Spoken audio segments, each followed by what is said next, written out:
beverages.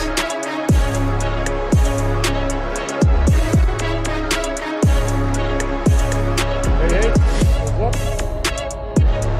Are you going for the juice?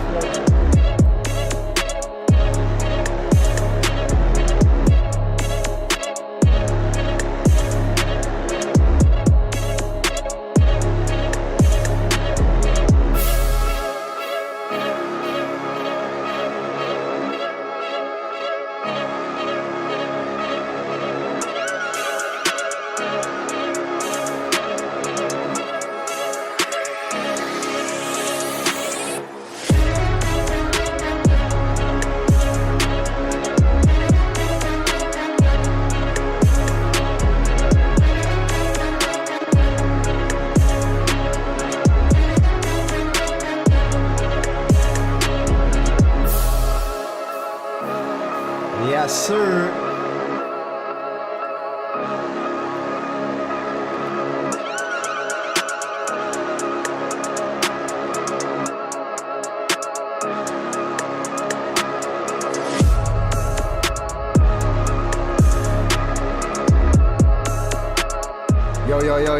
Yo, what's happening, my fam?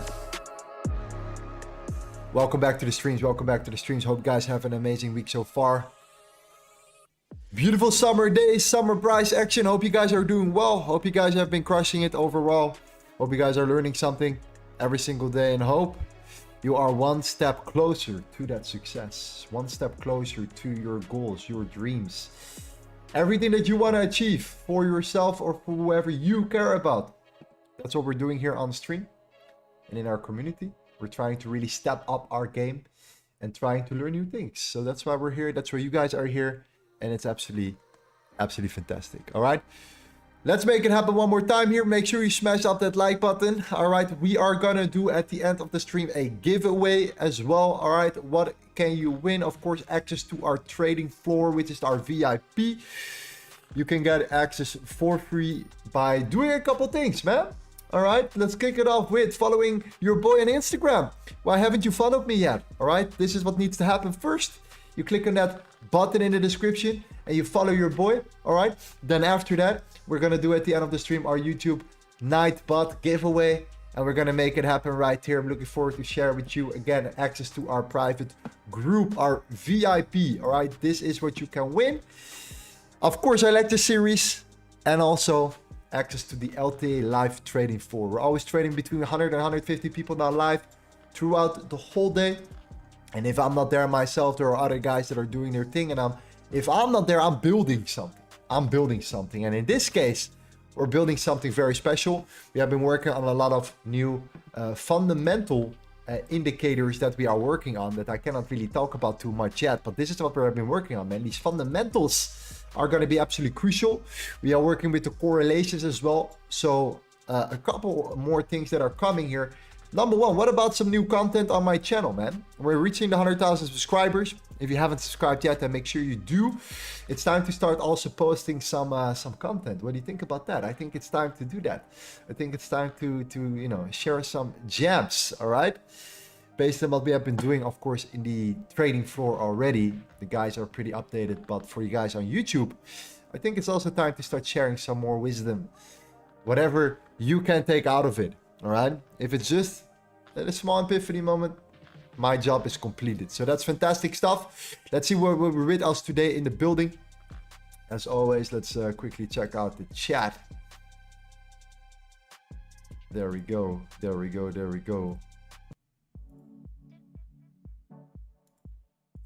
Christian, Pavel, Rona Dominic, Ronet Mike. Shout out to Mike. Nice conversation we have, my friend. Thomas, yeah, we're going to talk about gold indeed. We're going to be extremely cautious in regards to the price action. We have been talking about it. Yesterday was actually a great example, but this is typical summer behavior. So, but today seems like a pretty decent day in regards to volume, but it tends to happen before the New York session, right? So we really have to pay very close attention. But I will show you still what I'm looking at in general, right? For gold in particular, because there is definitely something interesting happening right now. And we have news in around 1 minute. So we're going to cover this as well here. Very important. We really want to see that as well here. All right, Roblox, my man, Khalid, Omar, Jamie, Jams, Arun, Felix, Adrian, Josephine, Mary, waiting for the news to happen. Yeah, I agree. All right, we're going to see this right now at this particular moment. All right, we have the initial jobless claims first. It's coming literally right now here. I'm very curious to see what will happen with the dollar in particular right now. All right. One thing that I think is important to mention is if you look on the higher time frame of gold, this seems like a very forced daily candle, by the way.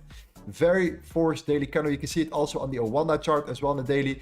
All right, also has no bottom wick either. Okay, we have been coming up here. So the news, let's do it. Let's see what we can find here, if it has an impact or not, whatever the case may be here. The dollar is starting to push a little bit upwards. Is that correct? I think so. I think the dollar is starting to push up, and this cannot be good for gold whatsoever. Is it a big move? Not really. Nothing really that fancy yet here. But again, it's a typical situation here. Let's extrapolate gold now for a second. Let's actually not extrapolate. Let's zoom in. All right, and let's look at the previous day. All right, the previous day was a very interesting day for gold right now at this particular moment. You guys can see it already, okay? How gold was reacting to it in general, okay? I think it's super, super key to start looking at it right here. So look at this, right? We had that range yesterday, and what tends to happen is now at this particular moment, we come up first. We get to these externals right now, right? This is where we are currently at. So we broke out of that range. We tapped into the previous highs here. I mean, I still want to see this, of course, getting squeezed, like getting taken out. In particular, that would be the ideal case scenario. But in essence, it could easily be that we're just gonna, pull back. We're gonna drop. We're gonna drop down here as well, based upon this manipulation right now on the lower time frame. We take out the previous daily high. We come back. We leave all of this beautiful liquidity below here. We're not taking this out, and what tends to happen a lot is I would say, guys, bye euro. The New York session. Forgot to turn it off here. Man, that shit scared me. All right, the New York session. Usually tends to then manipulate at least the highs first, and there is a chance to potentially come down. So actually still leaning towards a reversal later on. All right, I'm not saying it's gonna happen right now, but what I do believe is that later on we might be looking at somewhat of a reversal at least. The idea would be that we come up, we take this out, we tap into this structure, the fixed very low at 24.19 or 24.25. We come up, and then we start reversing down, and we're gonna go for these particular lows. Overall, the dollar is looking very good, geez. Very, very, very good overall here. Yeah, man. For the rest, I'm gonna talk also a little bit about the correlations, all right? The reasons why this is extremely powerful, and the reason why we're working on some fundamental indicators as well is to help you out here. I cannot talk about that too much yet, but we're gonna release this in our group. You will get access to it if you are, of course, in our VIP. We're gonna give you access to a couple of indicators over time, which are gonna help you tremendously with your bias here. So yeah, man, we took a dollar-yen long already earlier today. This got filled in Asian session, and it's good to see that the dollar is moving up right now at the moment. But I think that gold is hanging about here. So gold still need to do what gold does, and that is show us a little bit more than this. This is nothing to work with, in my opinion, for now. So also, what we're going to pay very close attention to is the US30 when the New York Stock Exchange opens up here in around 1 hour from now at the 39,222. For me, an absolute critical level to take in consideration as well here, right? What's this level on the US30? 39,222. All right. Now, in regards to gold, let gold do its thing here. I think that we have been, if you look at all the sessions here from the previous days, especially the Monday, there is a bunch of things here, right? You have the London highs, the Asian highs, the New York highs. New York highs are taken out, London highs are not taken out, Asian highs are not taken out.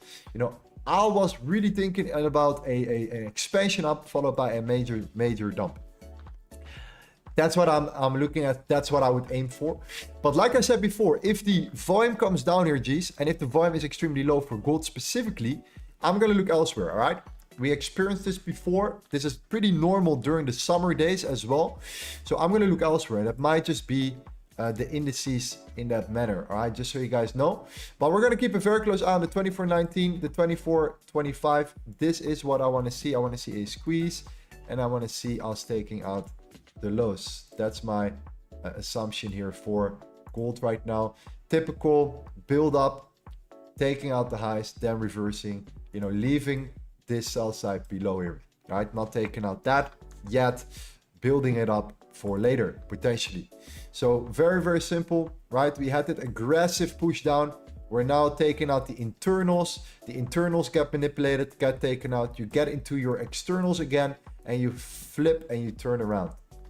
It cannot be more simple than that. All right. If you look at the higher time frame one more time, then I do believe that if you look at the gold price in general, you can see clearly that this daily candle right itself has been extremely forced. We have practically no bottom wick here on multiple different charts, including the futures as well. It's not that aggressive. All right, we are now pushing up to potentially fill up some of that, but already we're facing a bunch of resistance right now. So what would happen later on, G? That's the question. Is the volume gonna retain, or is it just gonna be more consolidation like we've seen in the last 3 New York sessions, right? Where it's just gonna be very stagnant, and then some random move later on happens, you know, without any further notice right there, based upon that rejection. We cannot control that. So what we're gonna look for is either we're gonna tap into these levels, then I'll wait for the confirmations. If the confirmations occur and the volume is looking good, I'm all in for gold. If not, my focus will be on, you know, more of the other instruments in the market. Let's start off and kick it off with the indices first. All right. I think this is where a lot of you guys are still interested. A lot of you guys trade the indices as well. So that's always a nice, you know, plan B, something like that. So yeah, pay very close attention to the US30. And for gold, you know what I'm looking for now. And keep in mind that the dollar is looking good. The 10-year yield is looking much better. All right, we're holding up on the daily time frame here. We're looking strong on the daily candle here. Overall, the dollar and the yield are starting to look much better. Okay, so that's very, very nice. Now let's see what we had with our dollar yen trade. I actually took a trade on Vantage. Let me see if you can open it up as well, while we wait for gold to get into these levels. See if there's some potential right there. I would say something like this, something in this bigger range for gold, taking out the externals, manipulating the internals, coming back into that range, and then potentially rolling over, taking out the lows here. That's the ideal case scenario. That's what I would look for in gold. Obviously, if the volume is if the volume is nice here. All right. If you want to have more information about the correlations as well, we're gonna drop a video soon on our YouTube channel. All right, we're gonna talk about the correlations, how it's so extremely powerful. For the people that don't know what correlations are, you know, I'm gonna lead you through that over time. I think you might be extremely interested in it. And with I think I know. Because once you get this, and once you understand the power of the baskets, and you combine it with what we are building, it's gonna be a game changer, G's. It's gonna be an absolute game changer. And if there's something, I'm always trying to innovate and think outside of the box.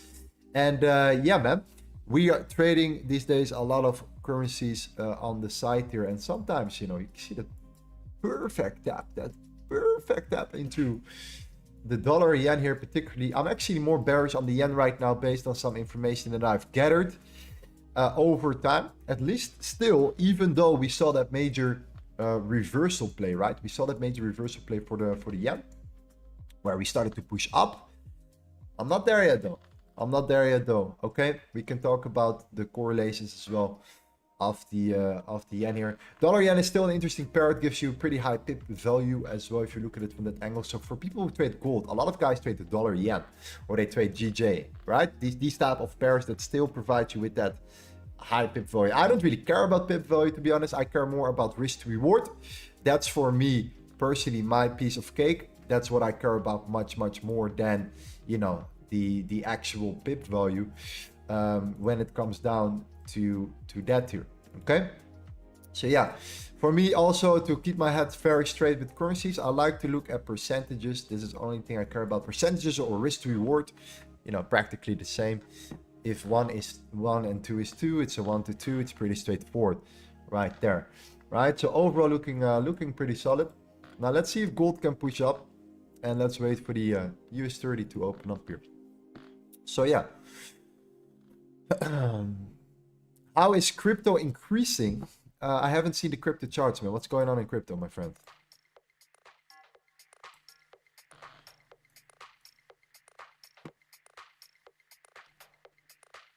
What's going on in crypto? What do you see in crypto? Bitcoin moving? Is that what's happening? Is Bitcoin going up? Is Bitcoin back on track? Is it trying to... Oh, damn, that's a pretty solid solid move overall.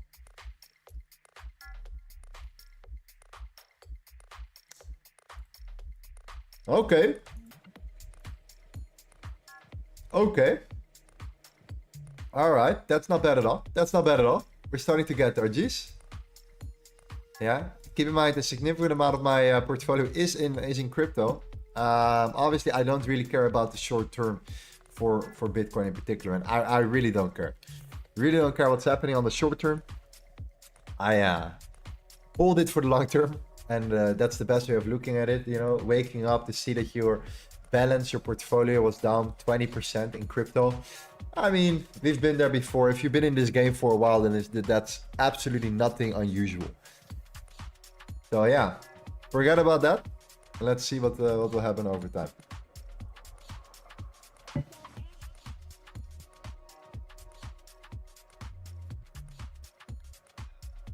Yeah. So yeah, it's very straightforward gold, guys. Internals taken out, manipulated for price to get into the externals. The external potentially give us a rejection, reflips, and it starts taking out the liquidity below. Something like that, G's. But again, I will not force anything. The overall buys I have now is still sells, all right? Is taking out the load. So I don't know how we get there, if we get there, if price action is correct. That's what I'm looking for.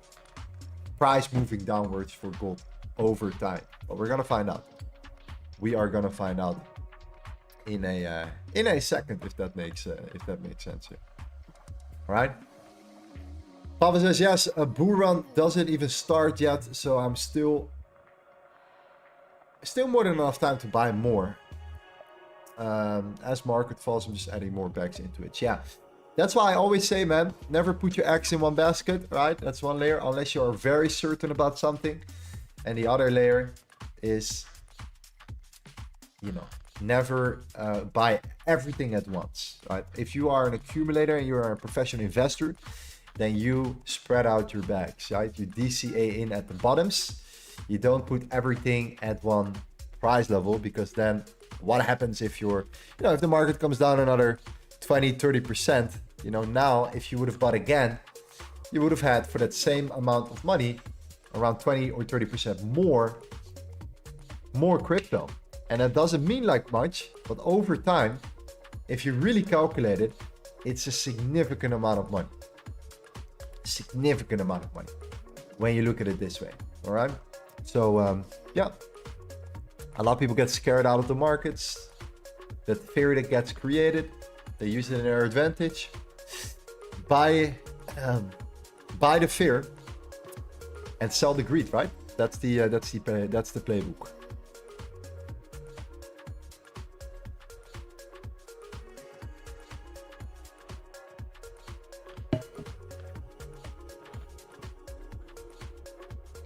Alright, okay, explain your fundamental indicators. So we're gonna not talk about these things yet, but what we're gonna do is we're gonna share this with our team first. And then once it's shared with our team, we're gonna go over it, and then you know, they're gonna first work with it. The guys that are crushing it now, they're gonna first start it, and then the rest of the community will also get access to it as well. And then yeah, I would say we should do a challenge together. That's what I would say. Use that information, use that tool, and do a challenge together. Because I have a plan. I want to do something that has never been done before. And yeah, man. That's the idea. All right. So if you're not in the VIP yet, don't worry, man. Today is the day. Today is the day. Make sure you follow your guy on IG. We need to grow our Instagram, all right? We started a new account 2 months ago. It's coming up, all right? Appreciate that, appreciate the support. So yeah, man, let's push our IG now. We need to step up our game. We need to become an influencer now. So funny.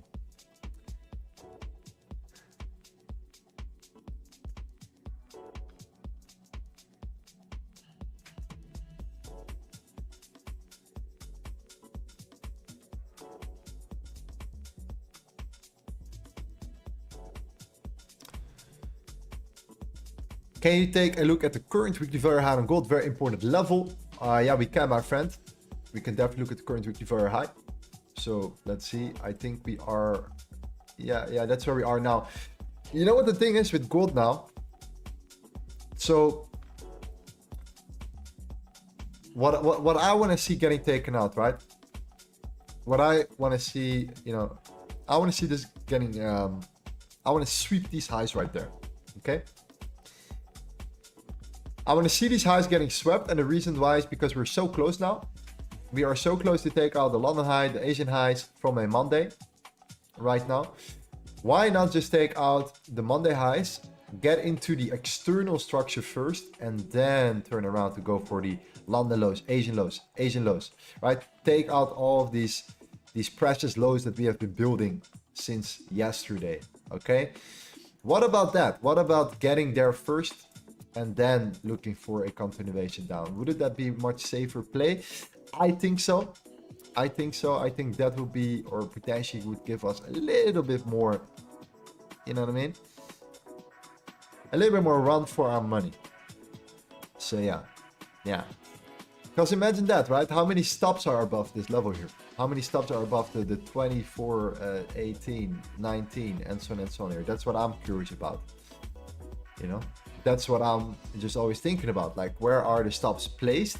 Is there a reason for me right now to, enter where most people get stopped out, let's say, right?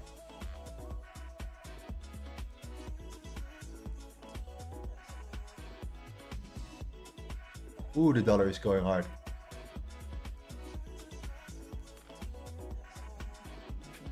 Dollar is moving very hard. We are at a 1R. Stop loss and break even.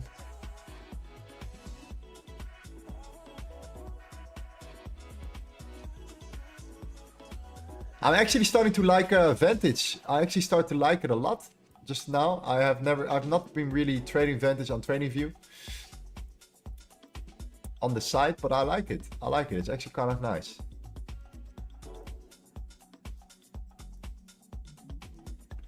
Actually, very nice. Very nice.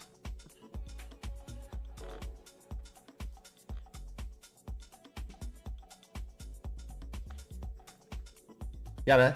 Shout out to Vantage, man. You saw it yesterday, right? You saw it yesterday. We got this close from being like stopped out when price came down, and then it still came up. Eventually it came down, but that even at one pip, I've never seen any other broker that actually, like, any other broker would have stopped me out. At least from my personal experience. So yeah, sometimes, man, these are lifesavers. Not always.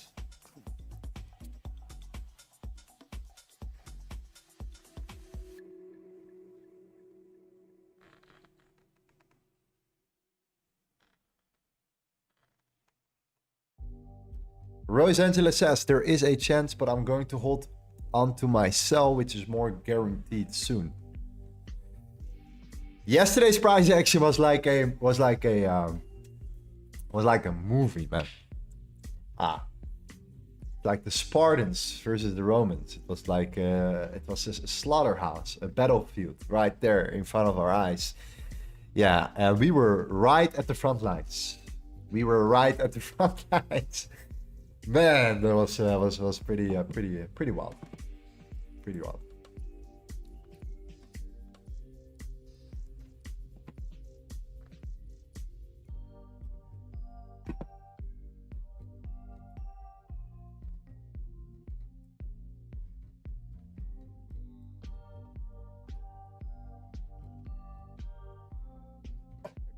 It says collateral damage. Well, yeah, you could call it that.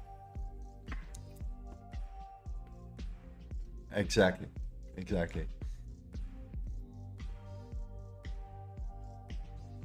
But what do you think about the Vantage copy trading? Well, Vantage has indeed the copy trading on their app. I have not done too much research to it, to be real honest with you.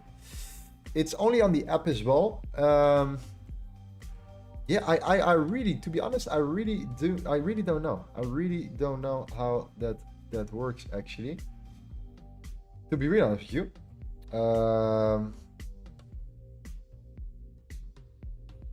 Yeah, I don't know. I haven't checked it. Of course, I've seen guys placing these copy traders here. Some guys are killing it with that. But no, honestly, I haven't really seen it indeed. Yeah, it might be really good. It might be really bad. You always should be very careful because, you know, it's copy trading, right? It's pretty ABC. You don't want to just randomly go off of the track records only because you have no idea. So I always recommend you, if you do something like that, go in it with like, if you are even interested in it, like go in it with like ridiculously small amount and observe it for not just days, observe it for months before you start deploying more. If somebody's consistent, then it's much more important. But for now, I would be very cautious with any of that. But it is a cool feature, and you know, it's cool that you can become a copy trader automatically, and that you know, all your track records then are public, live, and all of that stuff here. So if I would do something for that, I would you know, do some sort of swing trade approach, set and forget strategy. Yeah, man. Who knows, man? Maybe at some point.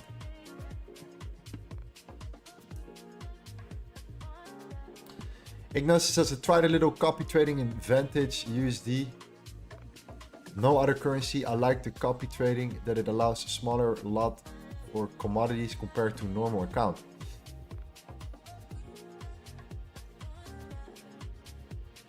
Yeah. Mm-hmm.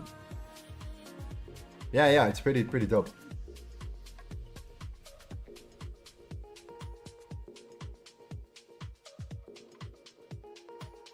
Bro, how do you manage to attach your emotions from trading? I mean, if you are, the longer you're in the game, the more you learn to deal with it. It's that simple. The more trades you take, the more patterns you start recognizing, and if you're gonna get stopped out here. I do not know probably any trader that is not that has 12 straight profitable months. I don't know any. You know, when it comes down to day traders, I don't know any day trader that is profitable consistently 12 months in a row.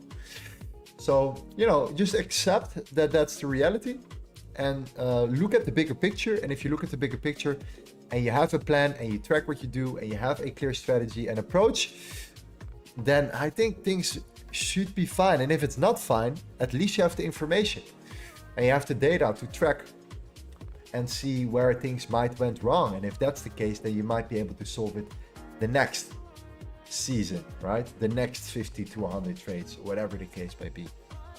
So yeah, that's it.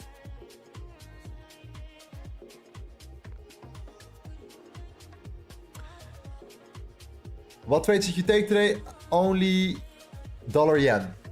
Only the dollar yen. That's it. Dollar yen long.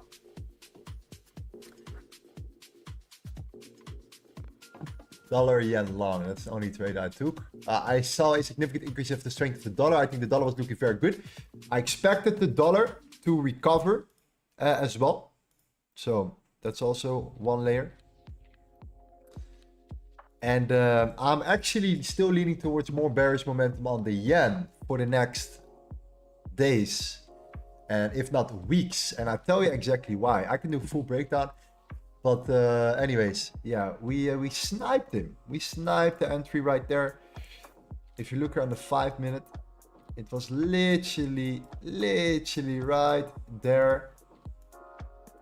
Very nice, very clean entry right there.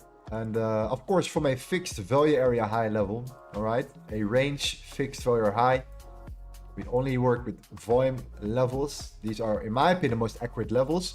Yeah, people that use supply and demand, you know, might see something similar, but what I see is the levels within that. So that increases your risk to reward, or at least that sets you secure when it comes down to your entry. That small difference can make a big difference over time, right?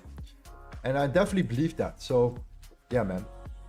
Now the yen is definitely looking a little bit weaker as well. If you go to the yen basket, you can see clearly that the yen basket was in that monthly resistance. We got rejected from that monthly resistance right there on the monthly.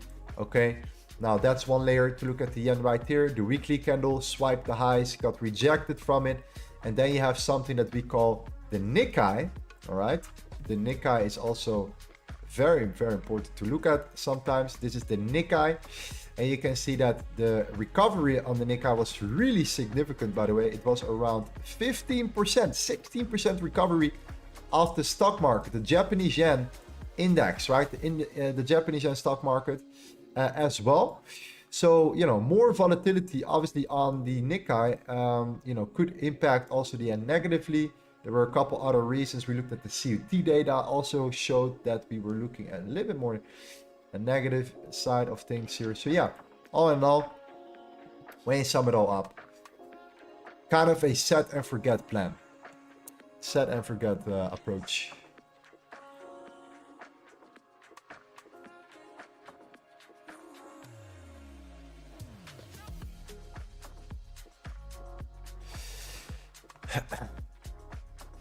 Have you ever thought of making a trading bot for your style of trading?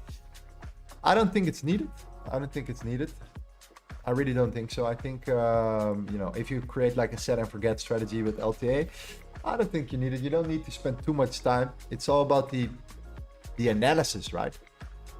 The pre-analysis. That's what I think. That's what I believe. So yeah. The guys were gone for a second. Let me ask the guys what they're looking for right now. Let's see what they're doing. Yo, Marco, my friend, what are you looking for right now? What are you looking at? I'm looking US 30 shorting. Yeah. Right now, PD very high. Yeah. And yeah. Very low. Looking at the century model. Nice. Very low. Yeah. Sorry, very low. Yeah. Sounds good. But the thing is, I'm not that confident, and I'm going to take it maybe with low risk. Yeah. Because we are above the current weekly POC. Yeah. We are.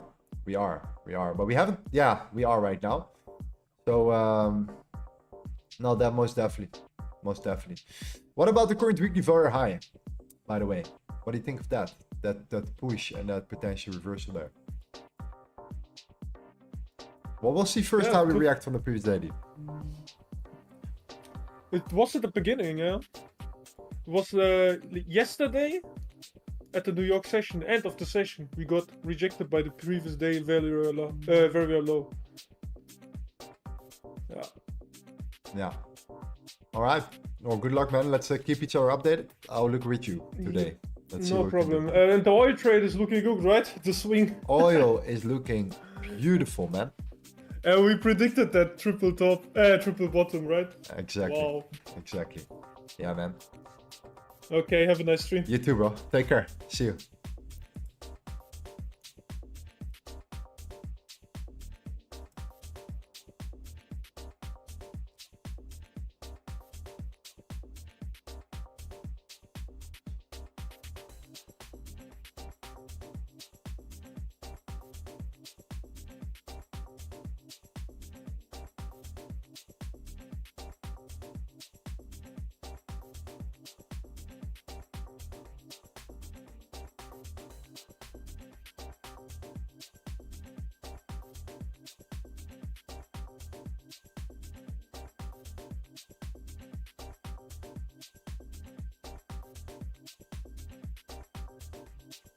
You can hear he's German? Yeah, yeah, indeed. Marco is German. He's one of my neighbors. Yeah, absolutely. Absolutely. What is the session indicator you use called? The session indicator is called the ASIN session range by FXN. Asian session range by FXN. All right, check it out.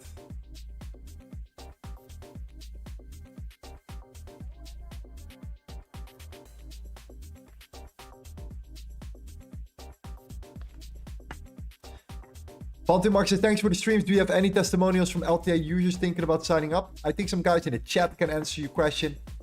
We have indeed some things on the website as well as, you know, in the trading floor. You know, there are a lot of guys you can ask the question.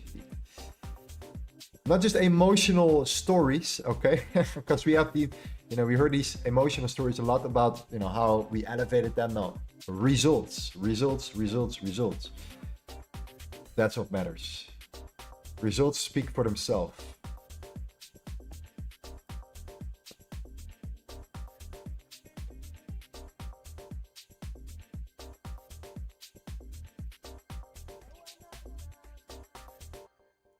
Any places you're recommending in Bali? Lorenzo, I moved there for 3 months at September 1st. Need to book something nice soon.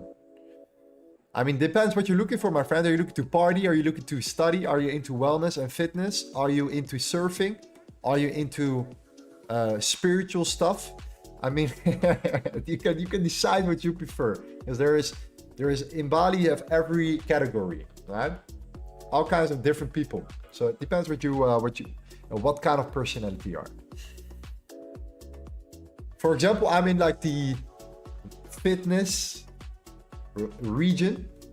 So where I live, there are a tremendous amount of gyms, boxing gyms, fitness, wellness, health, that type of place. So that's where I live.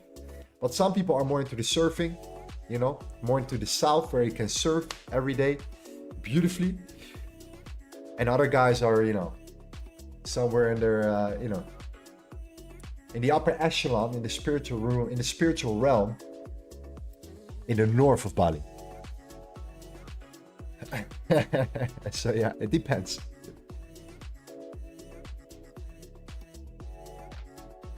Do we have a favorite Indonesian cuisine? Bubur ayam, beli. Bubur ayam, nice snack. Yeah.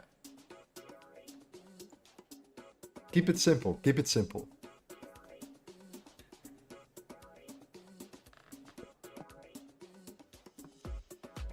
All right, dollar had a fantastic closure above the highs as well here. So the dollar remains very, very strong right now at the moment. We got a beautiful expansion. We now broke and closed this hourly candle above the previous highs here. So, you know, that's pretty bullish, man. That's pretty bullish for the dollar. Dollar has a long way to go. If the dollar continues to drive up to the 103.672, that might be good. Just so you know, might be something to look at if you are familiar with the dollar and you trade something related to it. It's pretty good, pretty important for the rest of the market, right?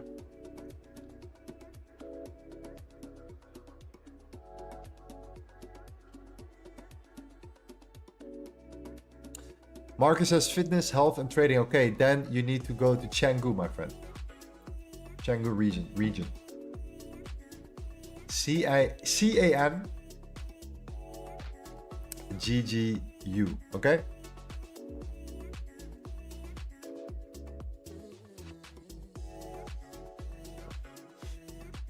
So what is the idea for gold? Well, number one, if the price action is shit, like it is in the summer, during New York sessions sometimes, or it has been for the past week or 2 weeks, then the best way to get in is to wait for most people to get stopped out.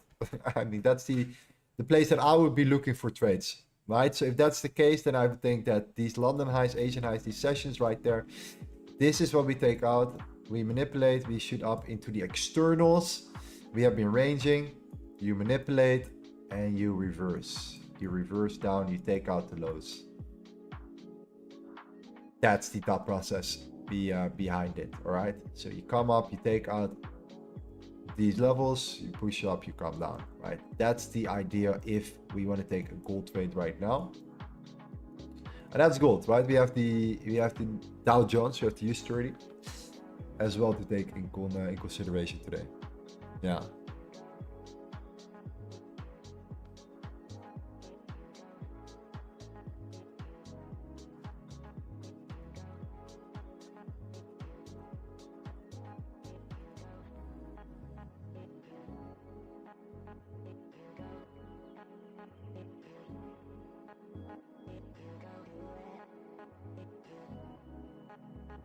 There we go.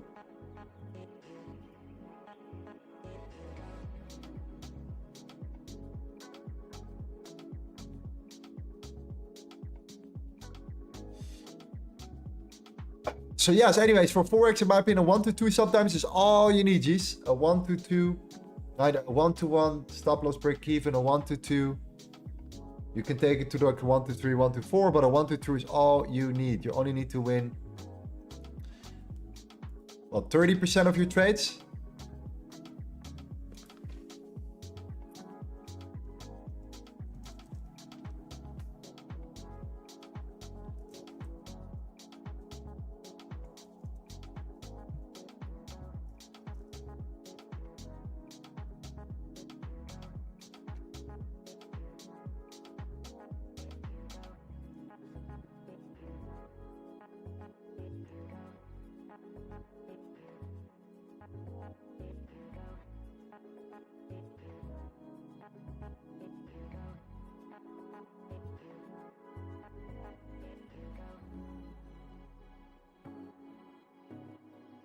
So stop hunts do exist. Oh yeah, bro, of course, that's where the market is built on, right?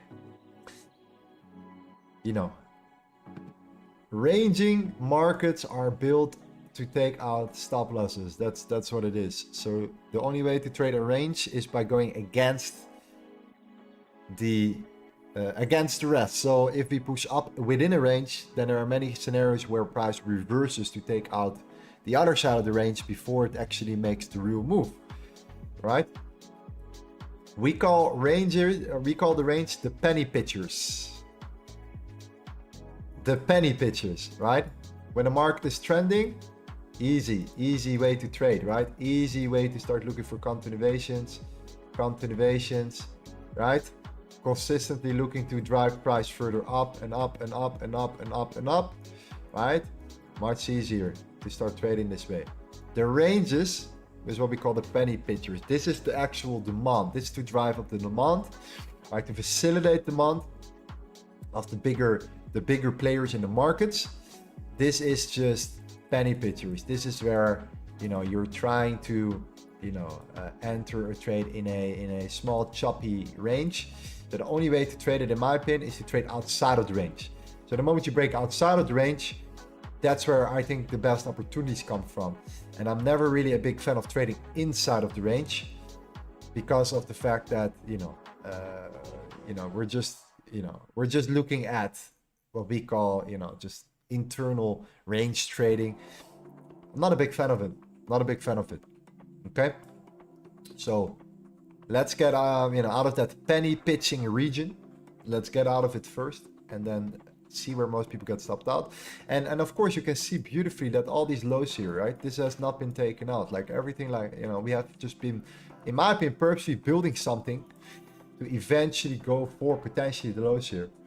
The overall structure is still looking pretty bearish right now. We're gonna face a lot of resistance soon.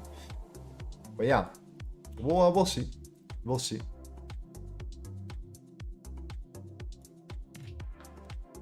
These penny pitchers, or however you want to call it.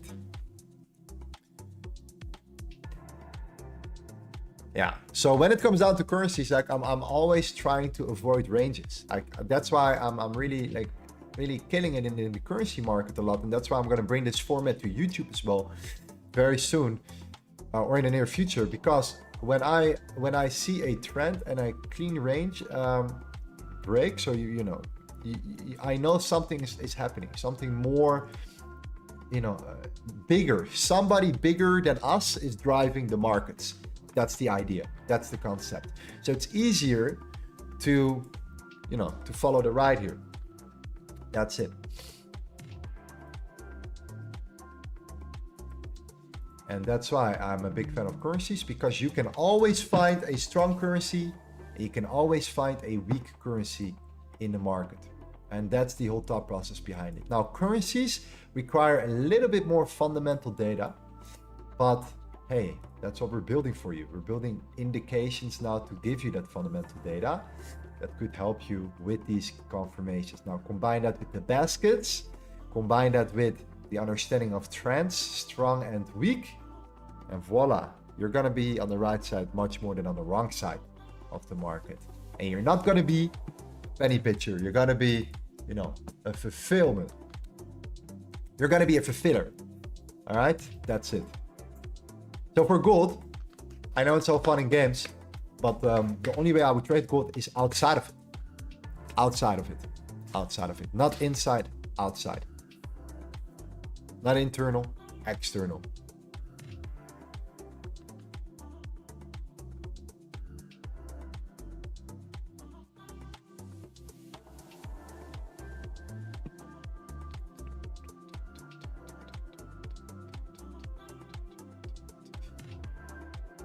Marco, there we go. You're here, my friend. Maybe you can talk to them a little bit about the correlations and how it changed for you when you started implementing this, you know, for the first time. How it like kind of opened your eyes and stuff. It would be awesome. Yeah, of course I can take some words. Yeah, the correlations are helping me with my confidence in my trades.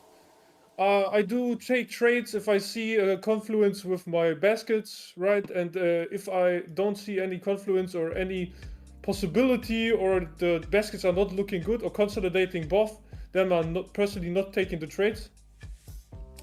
And this is how I actually define if an entry, if a key level is good now, or if I'm not going to take this key level. And also, like we can see here, this COT data, which we also got from our guy Lorenzo, is also helping a lot to define our trades. Yeah, man, the COT data indicator, yeah, we're gonna step it up in the near future, but it's definitely very interesting.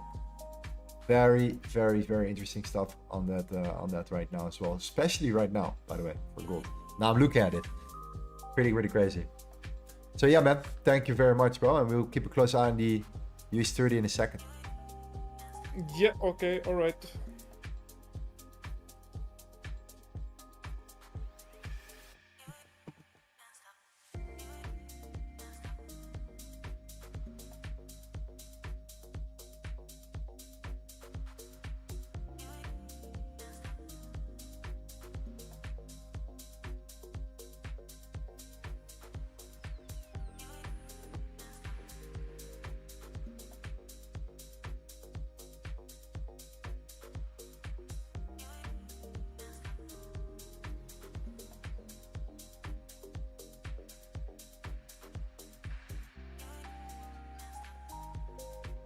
So the question is, are we gonna move, or will the market stay like this? We're gonna figure it out. In the meantime, you guys can smash the like button. One more time, I think a lot of new guys joined right now our live stream. So we will do our giveaway at the end of the stream here, okay? You are gonna get access to the VIP, which consists of the lecture series, a full lecture series explaining LTA concepts. You will get access to our indicators, our tools that are gonna be extremely useful for you to make better trading decisions. You're gonna be with us in the live trading floor, which is open practically all day, every day, from London, pre-London to late New York. Okay, we want you to be there. And what you need to do in order to join this giveaway, you need to follow your boy on Instagram. Number one, click on the link, follow your boy on Instagram. And then wait till the end and let Nightbot do the magic. All right, let Nightbot do the rest of the work today. Nightbot is probably our best friend here in the chat sometimes. Shout out to Nightbot, okay?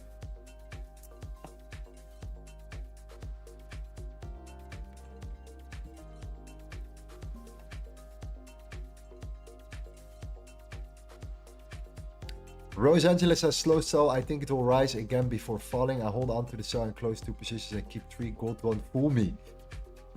That's well said. Yeah, we're looking at downside. The question is, are we going to take out the highs first? It might happen. That's the only legitimate way I would take this trade. And also during this summer price action, right? There's a lot of reason why a lot of traders are not trading, why a lot of streamers are not streaming. They are aware of this price action. They understand exactly, they have traded many summers before, and they know exactly why and what the reason is. Why people you know, try to avoid sometimes current market conditions like that. So it makes all the sense in the world. So yeah, let's see if you can reach that 24.19, 24.20 level. That will be the that will be nice. That will be really good.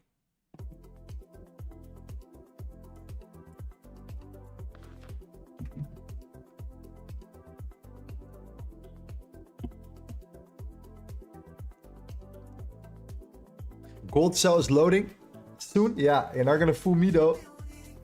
Not gonna fool me today. Anyways, we'll find out. But yeah, it seems a legitimate target. You know, taking out the lows, going to like the 2380-ish. 2380 eventually is definitely interesting level, right? 2381, 2380.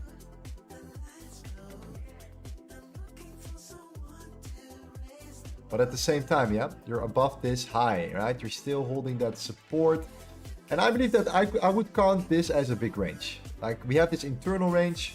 We still have this range around this. So, you know, these highs are in my opinion, critical to be taken out first before I'll be even interested in looking for sells towards the downside or something in that matter.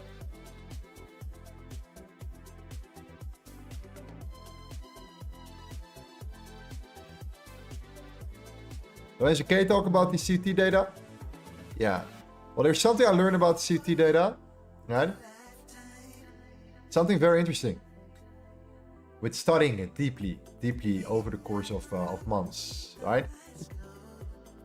And the realization was actually kind of interesting, and that is that large speculators, you can see commercials. These are like the banks, Citibank, Goldman Sachs, you know, these type of guys.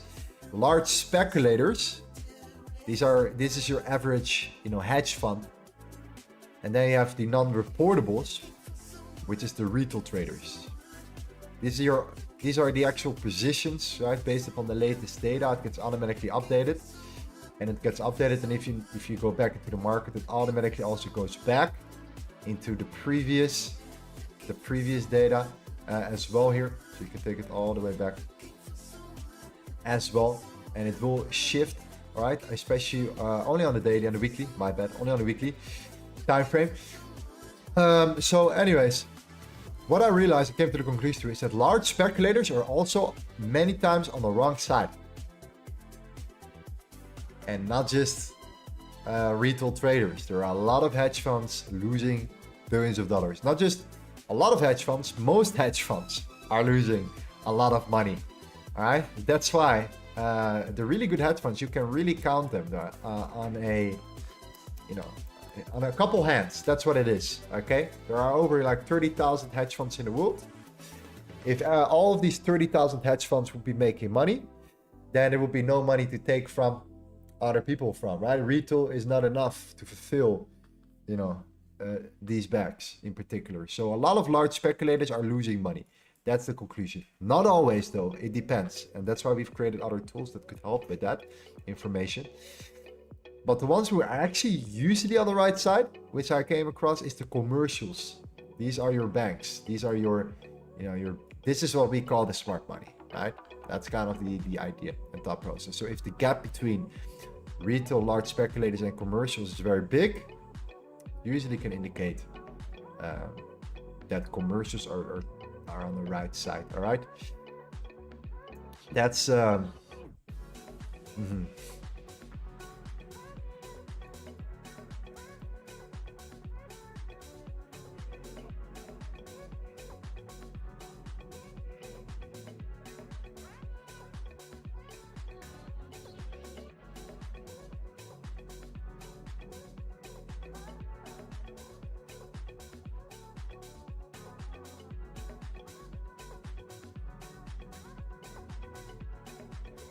Anyways, what's that indicator called on your trading view? This is the CT indicator. It gets updated automatically for you. All right, and soon you will have the net change. So you see the exact difference between the previous week and the current week. This will be an updated version. This is what you get also access to in our group, in our VIP right here.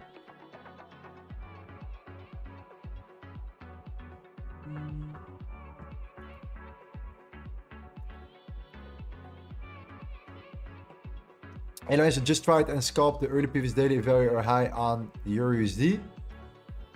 If you have been trying this strategy, scalping the reaction of the key levels, can you please guide a little bit?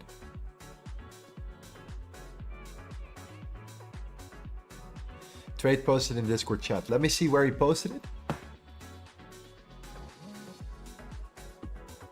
Let me see where he posted it.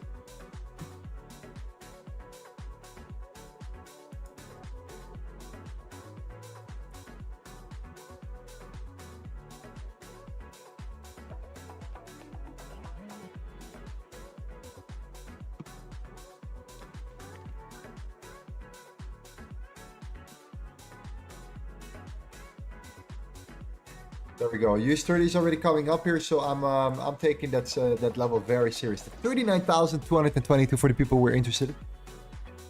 Let's see if that makes more sense than gold. If gold stays very slow, very slow. Not surprising. It tends to be that like London sessions tend to be very clean lately. Have you guys noticed that? London, pretty decent, pretty clean.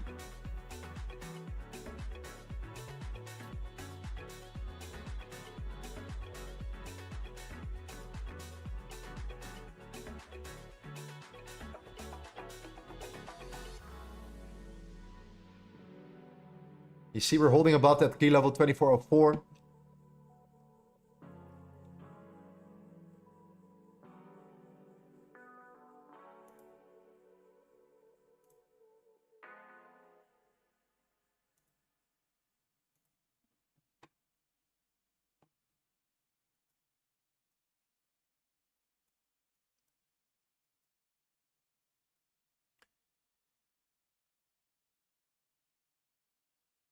Lorenzo, where are you from? So you sound Dutch. Yeah, I'm actually from a very small, like a very big island here in Greenland. If you go all the way to this Google Maps right here, you can see. You see Greenland, right? I'm actually all the way. Now I have to zoom in here. Okay. Close to Baffin Bay. So I'm all the way from, you know, somewhere around this region, okay, in Greenland. So yeah, no, that's why I went to Bali, because it just was so cold all day, especially in the winter time, right? Couldn't live on salmon only, so I was like, you know what, give me some coconuts. No. Yeah, it's similar to Dutch, similar to the Dutch accent, but it's actually Greenlandish, if that's the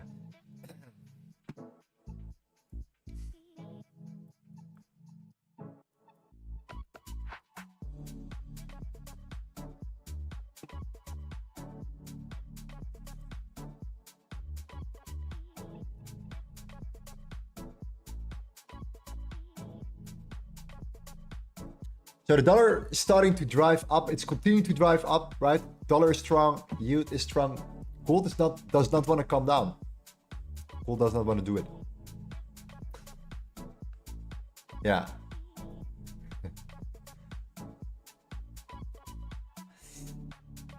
I don't know where to believe you, or not at all of all places. No, I'm Dutch, my friend. Don't worry about it. I'm as Dutch as you can get it. Actually, I'm not. My father is Italian, my mother is Dutch. But, you know, I grew up in the Netherlands, yeah.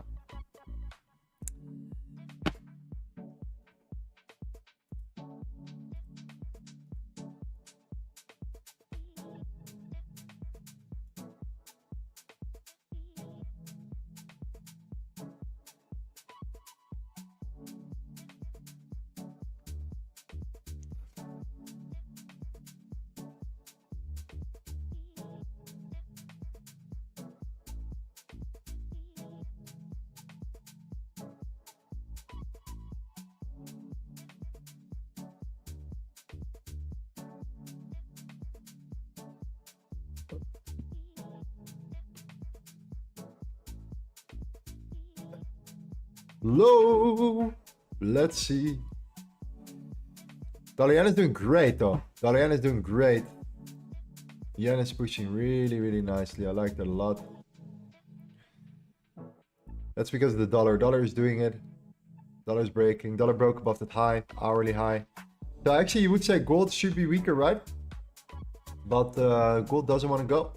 Gold does want to do it. So trap city for sellers? Question mark. Taken at the highs first. I mean, could be. Could be.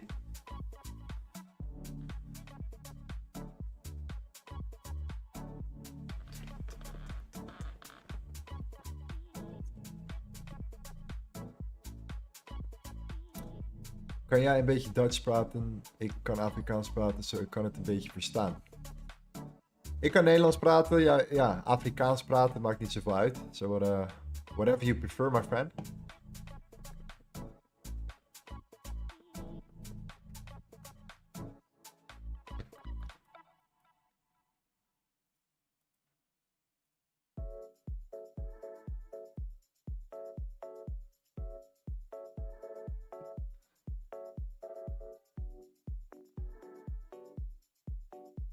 How do I get the CT indicator? I can't find it in Discord. Are you in our group, my friend? If you are in my group, then in the VIP, then you can find it in the announcement section.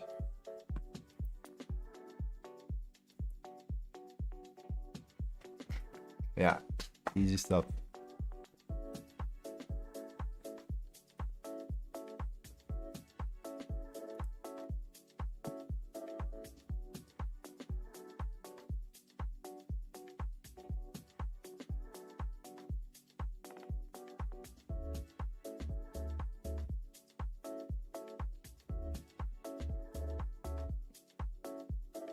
Guys, how do you manage your trade? Well, if it's this approach, this is more of a this is like an intraday approach. So for an intraday trading approach, I tend to use with correlations and currencies, I tend to use more of a set and forget strategy, more of a set and forget approach.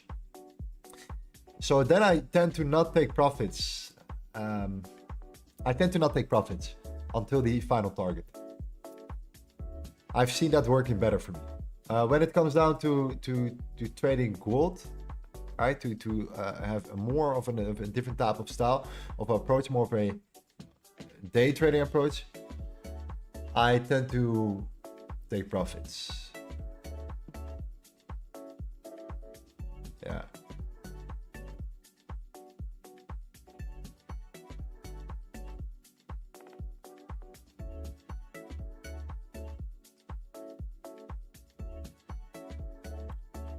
DJ Kloop says, I always wondered about multilingual people. When you dream, when you hear speech or speak in your dreams, is it in your native tongue or a mixture? It's in my native. Yeah. So I tend to think in Dutch much more. But the longer I'm away, the less it's getting. The more English it's getting. It's getting much more into English now over time. It just comes naturally over time.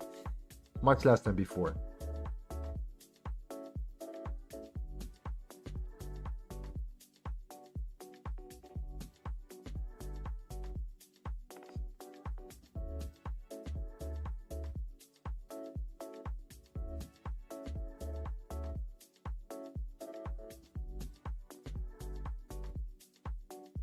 Yeah. Ooh, look at gold holding up, right? Holding up here. So people saw it coming down. Why don't you take a sell? Why don't you take a sell, Lorenzo? Why don't you take a sell? We talked about it. We talked about the range. We don't want to trade the range. We want to trade outside of the range. Especially that. We're not penny pitchers now. We want to make sure that we enter where most people get stopped out. If our bias is bearish, then we wait for price to expand first out of the range and not within the range. Right now we're holding in the range. Bias is bearish, but you know, we might move up first before coming down. That's my approach, my idea. So especially during these market conditions, G's, you have seen it, especially during these market conditions.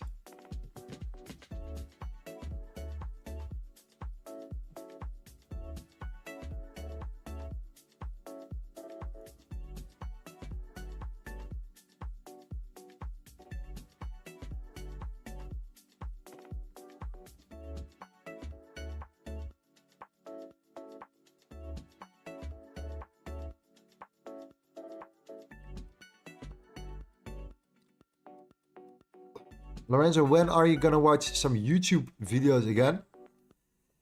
I don't know. Depends what you want to watch. I mean, you know, there are a lot of things out now in regards to trading. Like a lot of new, you know, there are a lot of things you could do, man. Podcasts, news events, whatever the case may be. We have to stay in the trading niche, though. If this is something interesting, I mean, send me a video. We can maybe cover it at the end of the stream at some point, right? We can head into that direction much more. Yeah. For now, we have the New York Open.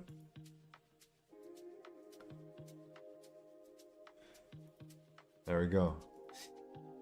All right, Marco, New York Open. Good luck. Thanks.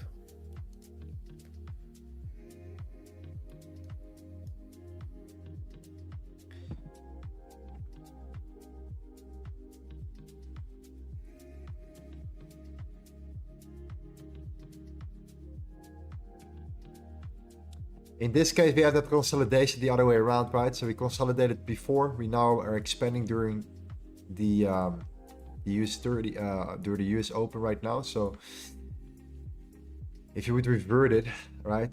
Lorenzo can hear you twice. Yeah, that's because I'm talking here as well. Oh, you're hearing me on YouTube. Okay.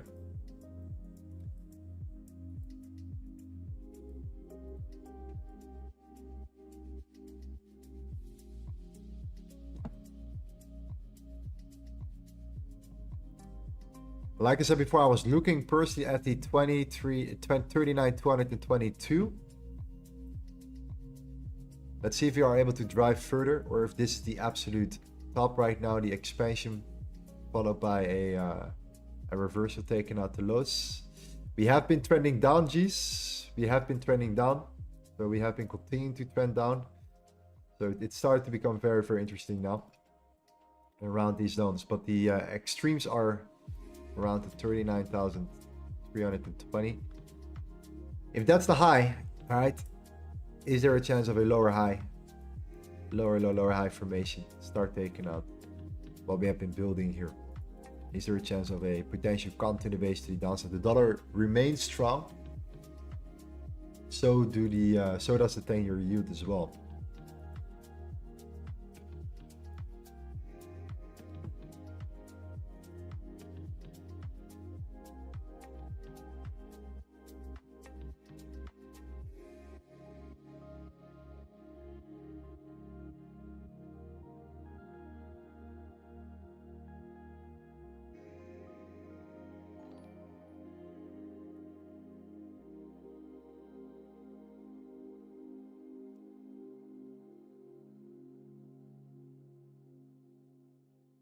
How many trades do you usually take per week? It depends. I mean, it really depends. It really depends. Sometimes, most of them every day we have something in our group. For sure, we trade every day.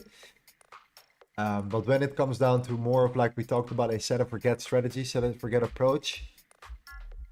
I mean, I would say you know, a couple of times, like 2 times a week, maybe. So it depends. 2 different approaches, 2 different similar strategy, 2 different ways of entry. Right? The analyzing the market is relatively the same. It's more about, you know, the time frames, and also setting limit orders instead of entering with entry models, for example. So yeah, that's just a different approach.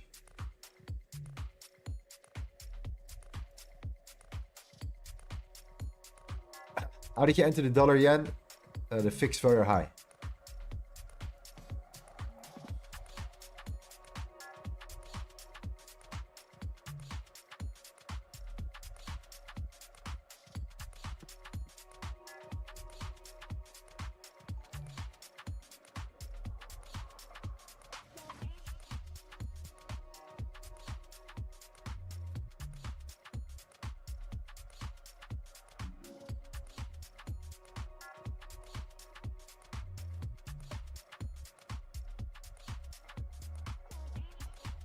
How does your day look like? Well, to be honest, right now, currently, we wake up, we get into the trading floor, we do our pre-analysis, we do our pre-market analysis right away. We look at everything. We look at all the baskets, all the currencies. We're seeing what's strong, what's weak. Then I set up everything. Then at some point London opens up. We trade London later. Then I already have to prepare for my boxing session. And then after boxing, I come back. And then it's already time for the New York streams, man. So it's, trading and boxing. Trading and training. That's it. So that's my life right now. And I'm actually really enjoying it. I really enjoy the process. And it keeps me very, very sharp right now. Right? We have a lot of things to do. We have a lot of work to do. And, we can chill another time. Right now we have to step up. Step up our game and be in our grind mode.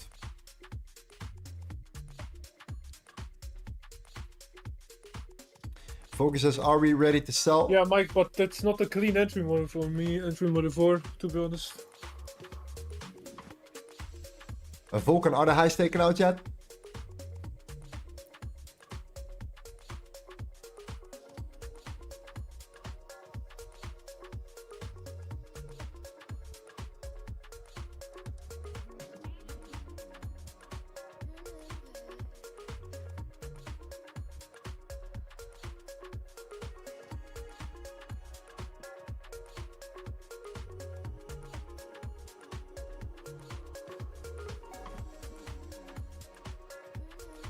Rajesh says the 2388 is the PSO. The PSO is indeed the 2388, but the thing is, it has been now broken how many times? Look at that, right? So a level becomes kind of irrelevant to me if we break it. Like, you look at it. Once, twice, 3 times, 4 times, 5 times, right? On the, lower time frames, medium time frames. So, it's not like a daily level or something like that. So, usually the 2388 is for me not as important now as it should have been if we saw a really strong reaction from it.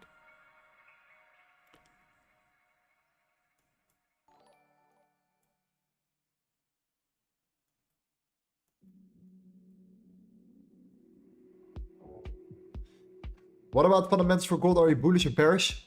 What if I tell you that I'm actually more on the bearish side right now? Yeah.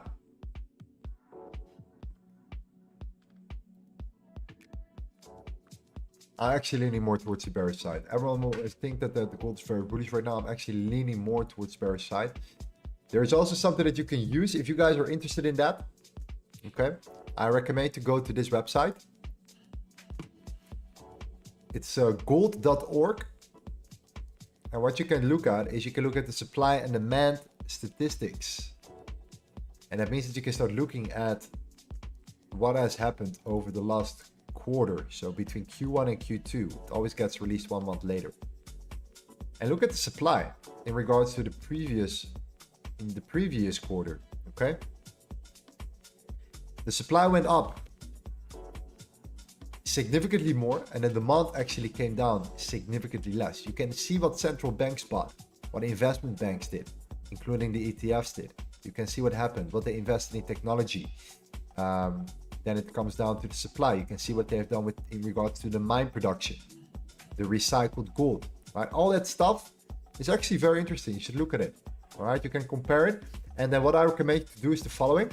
If you are a real G, you go back 10 years, right? And you do it every quarter, okay? And what you do is you go then from Q4 to Q1, you look at the supply and the demand data, you look if there is an increase or decrease. So an increase in supply and a decrease in demand is usually bearish, okay? When it comes down to these fundamentals in regards to the actual supply and demand, not the technical supply and demand, no, the fundamental supply and demand, the real supply and demand. Right? That's what you're seeing there.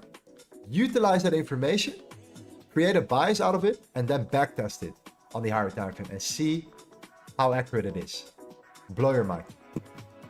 Anyways, gold.org, check it out. Check it out. I'll share a link with you guys in in a group.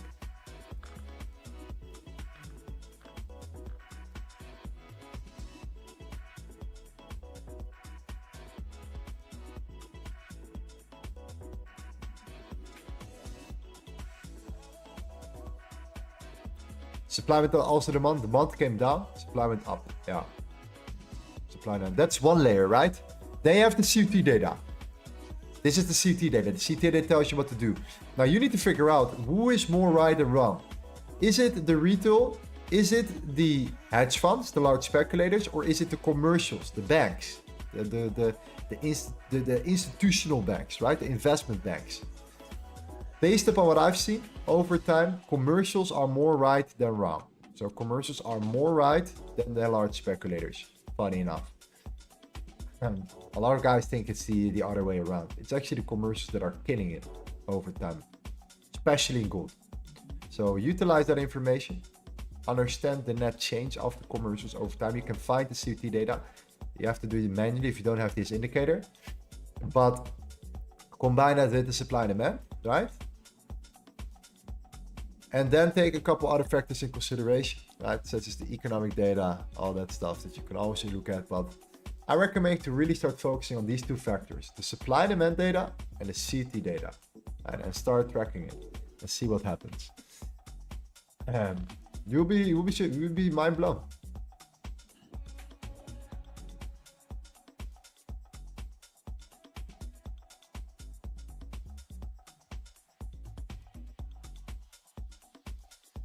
There we go.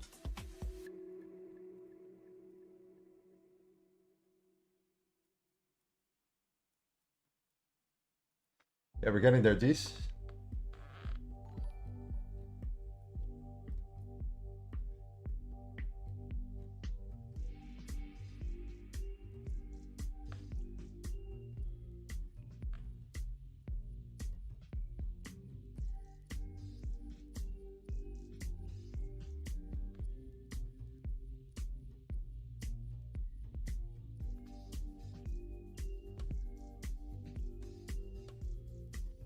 Why are you not using the current weekly value high now?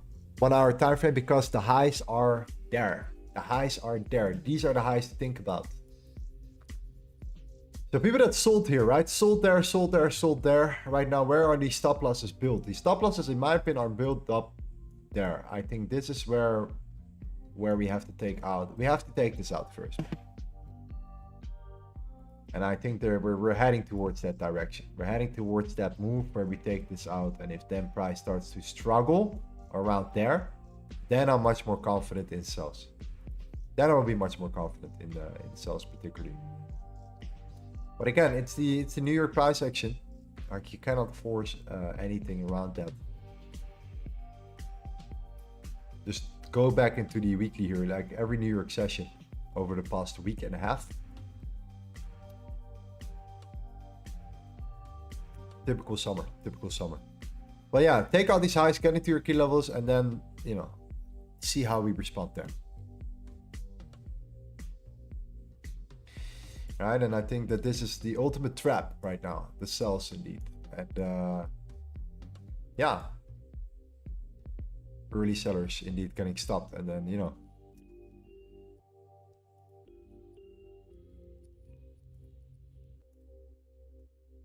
dollar flying, yeah, dollar flying indeed.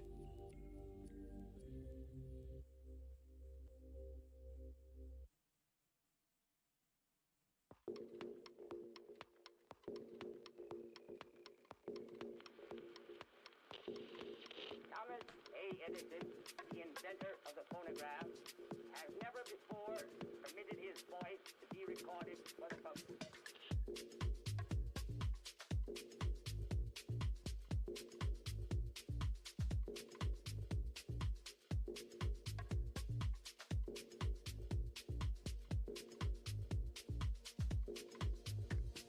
How much you risk per trade? It depends what kind of strategy I'm using. If I use a day trading strategy, it could be, it depends on my portfolio, number one, right? It's 1 to 3%.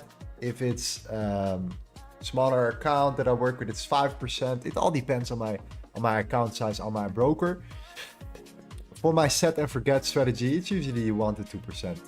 2% will be the ideal.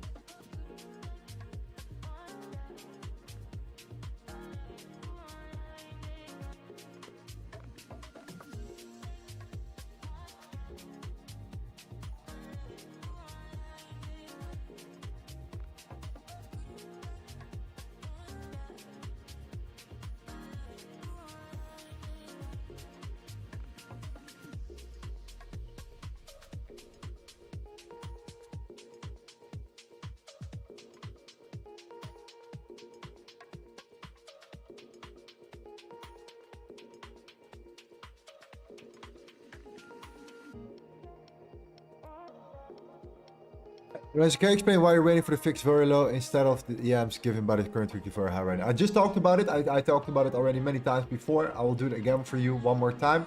Hope you pay attention this time. Okay. If you look here at the sessions, the London, the Asian session right here in particular, I think it, you know, I just don't want to enter a sell based upon the current weekly very high if I know that these highs are not taken out yet. That's it. The Monday highs, I want to see that getting taken out first before thinking about, or sorry, these are the Tuesday highs, my bad. Tuesday highs before even thinking about shorting now. So getting out of it, reversing, right? That's what I want. I want to take these out first and then reverse down. And if you don't, then we don't. Then it is what it is. But with this current price action, you wanna enter where most guys get stopped. You wanna enter where you know, where it's not as obvious.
Anyways, it's the LTA trading floor for everybody. Only for the guys that are in our VIP, right? Only for the guys that are in our VIP. How do you know what days you're coming to the stream? Well, usually we trade the 4 days a week, the New York session. We are at least gonna be there, all right? Unless the price action is really bad during the summer. We might take a day off sometimes here and there. Not too bad either. But usually we're gonna be there, okay? Size overload, is it really choppy right now, would you say? I think anything in this range is considered choppy right now at the moment. Yes, I would say so. And the alignment and disalignment, I could better say, with the dollar is always there. Gold is moving up, dollar is moving up, yield is moving up. Right? It's usually not a good sign here. Usually not a good sign. All right.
Analyze on GJ, please. I think the British pound is starting to recover a little bit.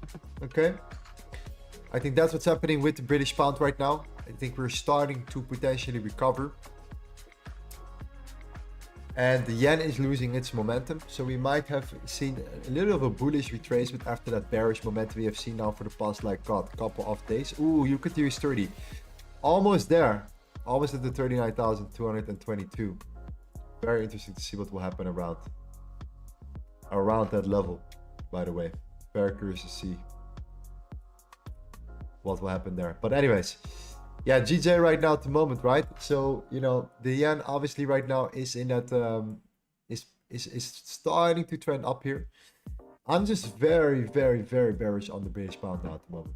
Right? There are all kinds of reasons why I have that, but like from a fundamental standpoint, but I think the British pound made its initial move up aggressively. It went up. It's now ready to come down. That's what I think will happen here. So that means that over like on the higher time frame, I remain very bearish at the moment on the British pound. Right, you can also see in the basket, like the British pound basket, all the British pairs combined. That's we're in that resistance now, the weekly. Okay, we have been tapping into it here. Last time was 2022. We tapped into it in 2020. We tapped into it in 2018. We never broke it. We couldn't break it. And based upon the external data, you can see clearly that it's still, again, getting rejected. So, you know, right now, you know, you can say, okay, you're now in a low, right? So what I think could happen is that the yen will make a little bit more of a pullback, or sorry, the British pound, before selling off further. So I'm now in that stage where I'm like, okay, we're reaching a low, right? We're reaching an important level, an important low right now, right here. And if we manage to hold, we might be bouncing short term to continue to drive further down. And I think that bounce might be set very soon. If not, it's potentially starting right now, okay? So yeah, for that reason, I think that even though the higher time frame remains, in my opinion, very bearish now, I think that we're gonna make a little bit of a pullback, and I think the British pound will at least be positively affected by it. Now the yen has been coming down, right? So obviously you can see right now that the British pound has been coming up, right? The British pound has been coming up and the yen has been dropping. That's why we took the dollar yen. Okay, we took the dollar against the yen in this case. I found it better than the British pound. But what needs to happen? I think we need to break back above the opening price of the week. The Sunday open is what matters in my opinion right now. Let us break above the Sunday open and let us look for a continuation. And I think in the short term, we're going to see potentially the British pound continuing the trend up. Maybe until the CPI, man. Who knows? Maybe until the CPI on a Tuesday, which is not that far away anymore. Right? So I actually lean more towards a potential reversal for the British pound, bullish reversal in the short term, but I'm bearish overall. And for the yen, I mean, I'm actually not that bullish on the yen now either in the short term. More in the short term, actually. So, Sunday open.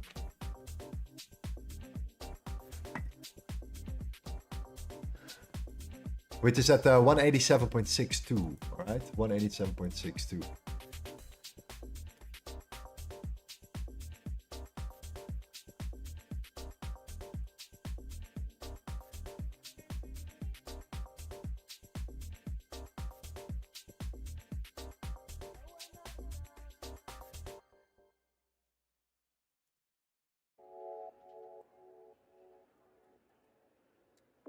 Gold is ranging. What a surprise, huh? New York session, gold starting to range. Very slow market movements.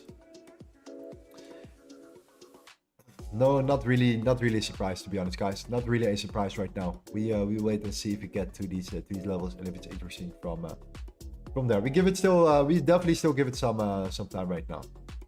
Definitely are looking at it.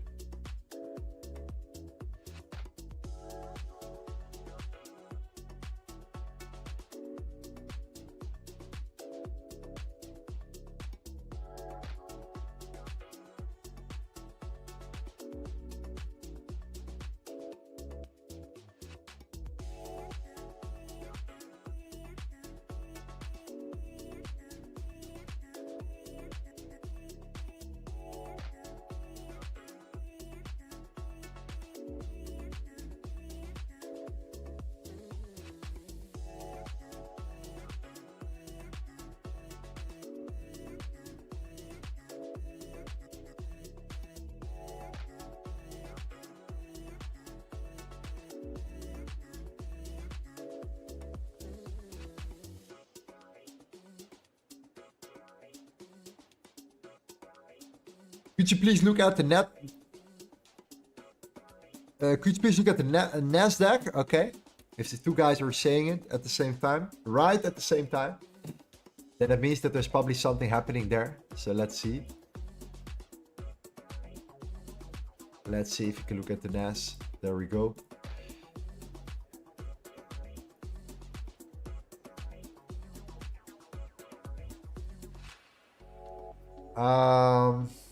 Okay.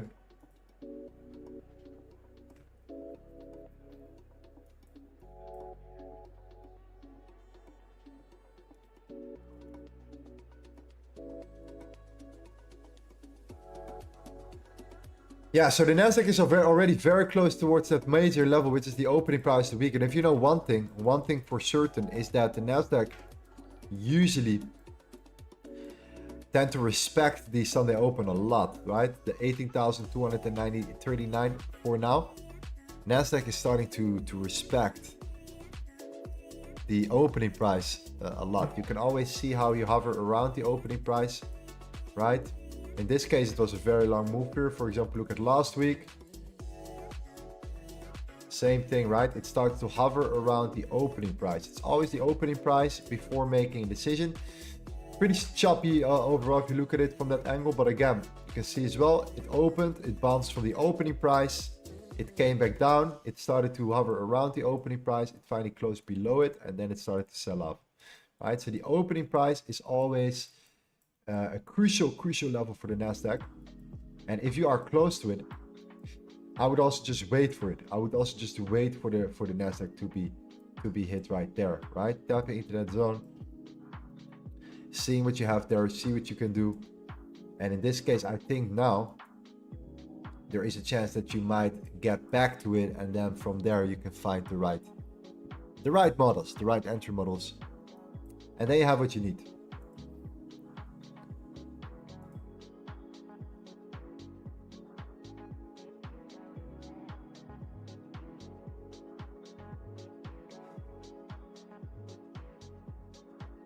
Desmond said, couldn't find any EM at fixed very high. Did you enter like MC? No, it was a fixed very high level. A limit order.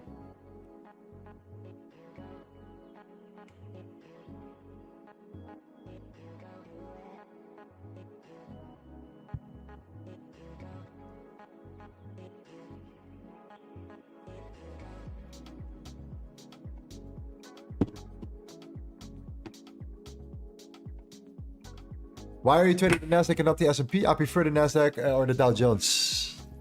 I don't know why. It's just no particular reason, to be honest. Sometimes I don't have a reason for it. I don't know. Like, why are we always trading gold? What's that reason, right? It's just because it's people like this more sometimes for some reason. But you know, you can definitely see that the price action of gold has been much worse than the price action on the indices for sure. So we're going to definitely start looking much more at other pairs, instruments, you name it. Currencies, absolutely. Especially during summer when the price action for gold stays like this. Very slow, very boring. I mean, look at how slow it has been already since the opening price here. We are exactly at the same level right now where we opened around 2 hours ago. So this was the New York Open right here. We are exactly sitting there. We're currently at that exact same level. So, you know, if that stays this way, then of course we have to start looking elsewhere. Like, gold is just not the pair to trade. It is what it is, but that's just the reality. And we can try to force something when it's not there, but that's just how gold is at the moment here. And it's very hard for a lot of guys to accept that gold is not ready, or that, you know, they tend to think that there's something wrong with them, right? Who recognizes that? If you do press A1 in the past, who you know, many of the guys, at least including myself, I was trading and I was like, why is it not working? What's happening? It's like, strategy is not supposed to always work at, you know, a certain market condition. And the only way to fix that is to be adaptable, extremely adaptable, and to just make sure that you avoid maybe the trades that you would usually take, and only look for your A plus setups. A plus setup. So, you know, professionals don't force trades. And yeah, man. Sometimes, yeah, I have to lose a couple times to understand it also. Like, we're all humans. We're all trying to trade and try to make some money in this game. Trading gold. So sometimes you need to lose your patience is as absolutely key. You saw it happening a lot here. New York session, the price action. You know, especially if you trade one pair. So who in the chat? Let me know in the chat, G's. Let me know in the chat if you trade one instrument and one instrument only, and that's it. You only trade gold, for example.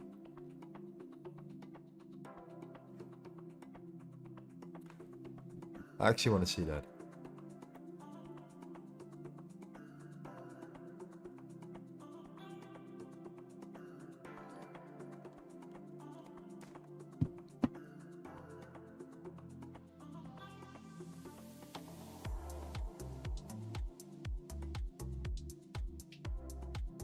We should do a poll.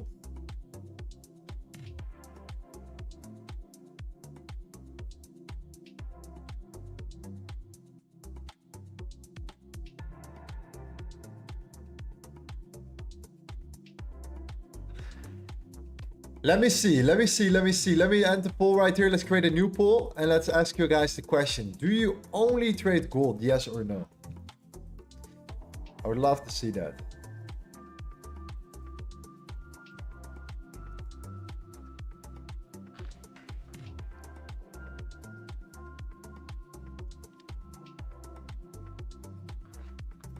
There we go. You guys can vote. Be right back. Give me 1 second.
All right, let's look at the poll. Let's see what we have. We have around 236 votes. We need more votes, G's. We need more votes. We need more information, more data. We're data driven here, okay? We have 1,700 people watching. We need at least 1,000 votes. At least 1,000 votes. It's very simple. Do you only trade gold, yes or no?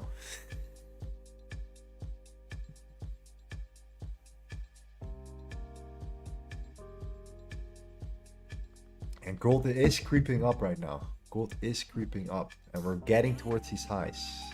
Very interesting.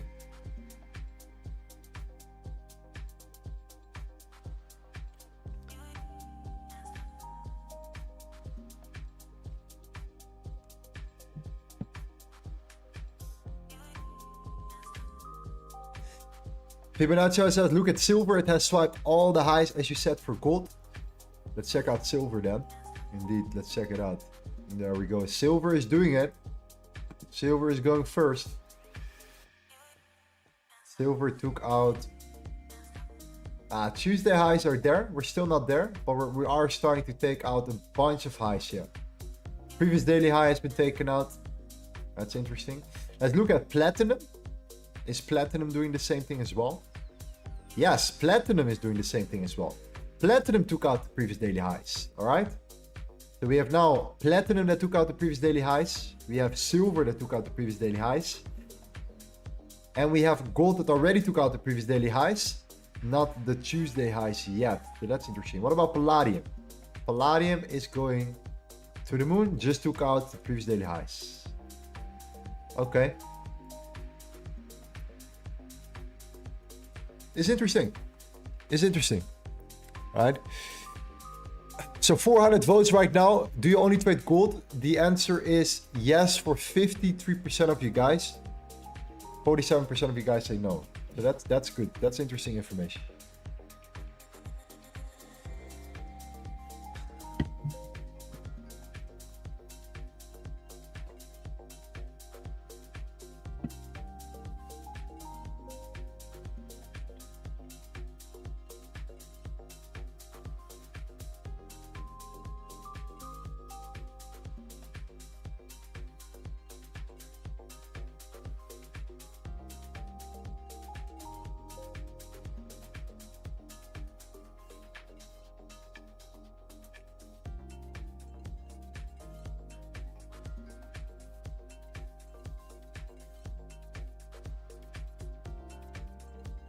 What about oil? Yeah, now we're still in that swing trade, man. We entered that swing trade a couple days ago. We're still in that swing trade. Yeah. Yeah, we want to see 1,000 votes, man. That's when I know I have some solid information. If you can sample size the data from 1,000 people, they have a pretty good understanding of what is happening, all right? So it's like 54% of you guys now currently say, yes, I only trade gold, nothing else. No other instrument, not just gold.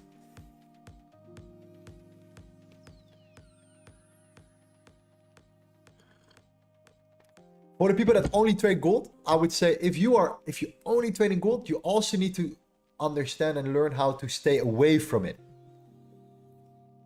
Right? Who agrees with me? If you only trade gold, you also need to be aware and understand when to step away from it. All right? If that makes sense.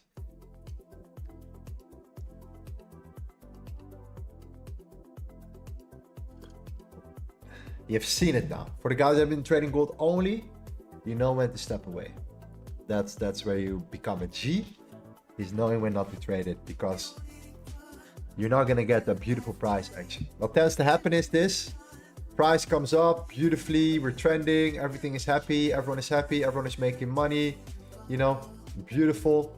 And then, you know, especially the beginning of the month, right? Beginning of the month, beautiful. And then the end of the month, you know, still beautiful, but then you start getting into these type of ranges at the end of the month. You see that? This is also at the end of the month. This is at the end of the month, right here. This is at the end of the month, right? This whole range started at the last week of the month. So what tends to happen is price moves, and then, you know, during a certain period, it starts to consolidate, and that's when everyone gives back their money. Everyone starts giving back the money that they made from that initial run. So everything that they made initially, they give it back when the market starts to consolidate. Because they're still in that like trending bias. And yeah, man. When you are only trading one instrument, then it's fine. But I think it's very important you understand when to trade it and when not to trade it, when to look for trades and when to avoid them. Or when to only look for the best A+ setups. That's it.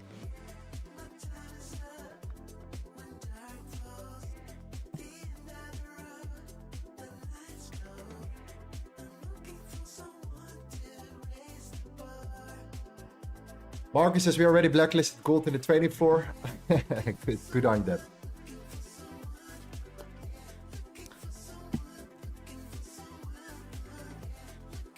Hey, can you explain ICT? Well, I don't think there's anyone that could explain ICT better than ICT himself. So yeah, I don't know about ICT. I don't know everything about it. I know some, a little bit about it. I'm not as deep as other guys are in regards to ICT, so I don't know. I don't know.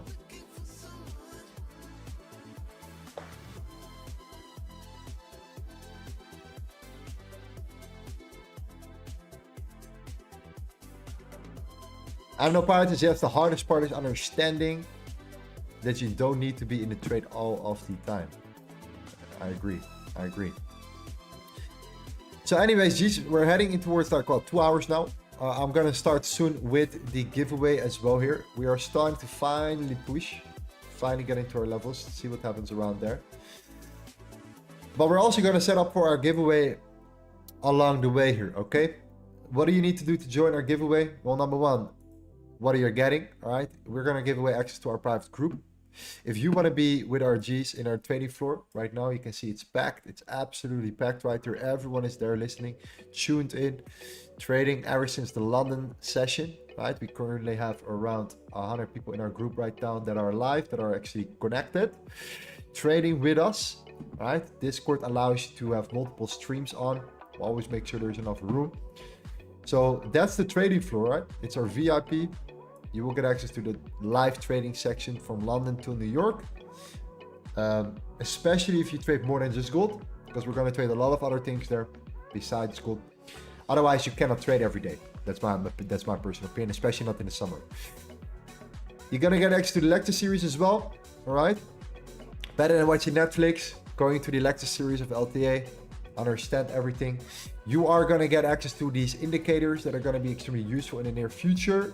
We are building a bunch of fundamental indicators that are going to absolutely change the game, but you have to discover this yourself.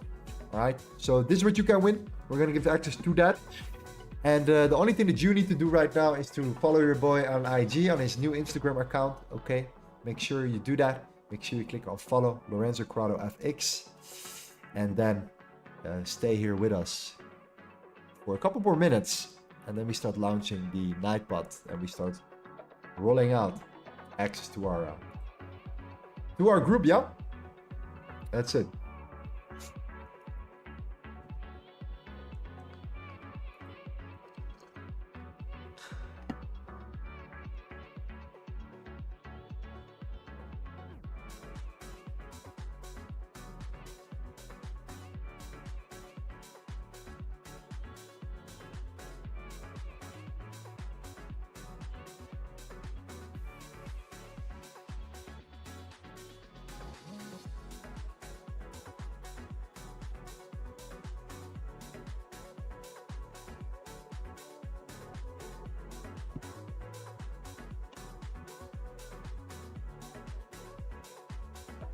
I'm new in the VIP. It's really a game changer. Amazing, my friend. Amazing stuff.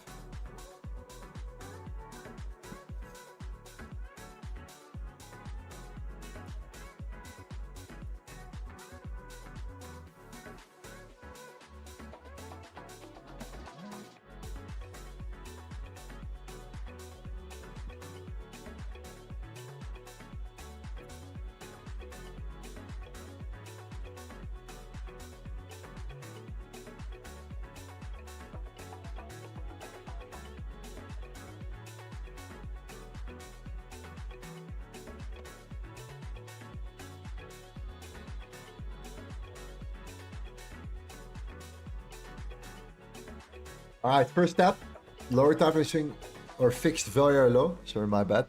And the Tuesday highs are finally taken out. So that's great, man. That's really, really, really, really nice. So gonna pay very close attention towards this level now. Let's see if this actually starts doing what we want it to do. Going up first, taking out, swiping the highs, getting out of this initial range, out of this consolidation, and then start reversing down here. Let's see.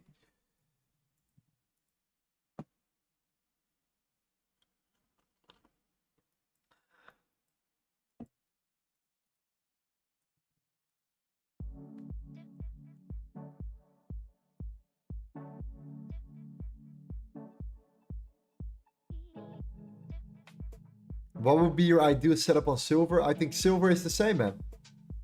Silver is the same right now at the moment. I think silver is the exact same thing as gold right now. I think silver is just a little bit more overextended. A little bit more overextended as well. So yeah, I mean the weekly, we're in that weekly support now for silver. Also very forced move, by the way. Very forced move overall here for silver. Very similar.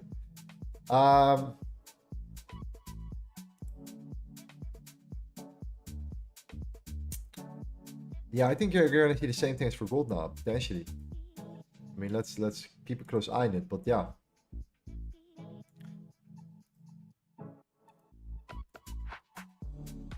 You're tapping into that high. That high might be still very appealing. So it didn't take out the Tuesday highs on silver yet. It did on gold. Gold is front running the rest of the market right now.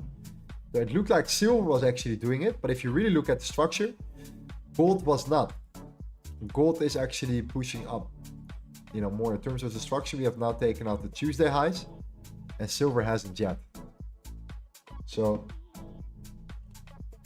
let's say silver is still going, right? And let's say silver takes out the highs, because silver looks very strong right now, right? Let's say silver continues to drive. What tends to happen a lot, and this is what I've seen a lot here, if you trade gold, then look at this for the next time as well. If you have the opportunity to open like 4 charts, then check this out. Check this out. So for example,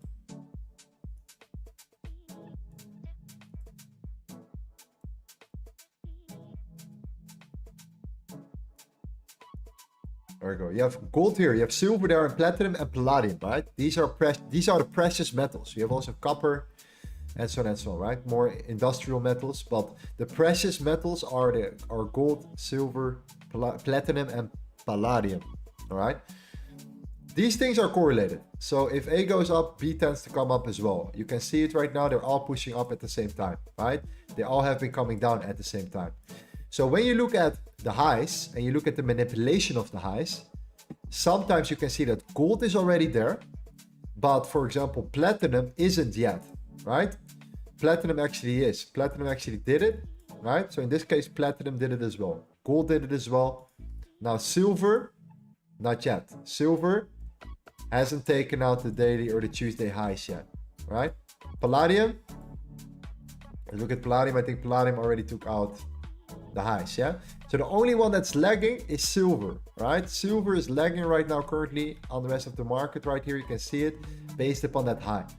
What tends to happen a lot is that first they tend to take out all the highs on all the precious metals before reversing down, right? If that's the intention, if that's your bias, if that's your thought process, like I'm looking for shorts, then what tends to happen is that usually if you look at the other precious metals, you know, you tend to see that first they're waiting for everything to be taken out first, all the highs, to then start looking at potential reversal plays here.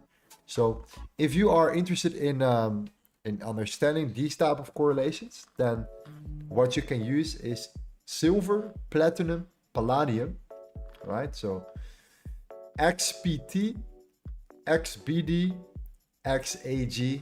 All right, you start utilizing this, you start putting them in next to each other, and you start tracking this.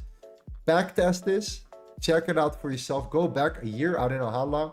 Start looking at daily highs and lows, previous daily highs and lows, and see what happens once they all finally take it out. And there's always a lagging period. There's always a lagging period. The probability tends to be higher when all of them take out the highs first.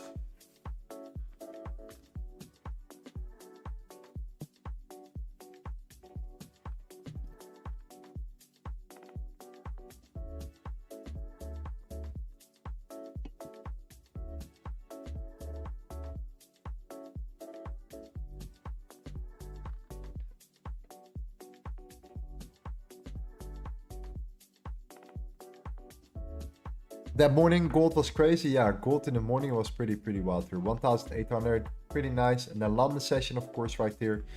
Another 200 pips. So it happens rarely, but it's definitely the case lately. that the New York session is not as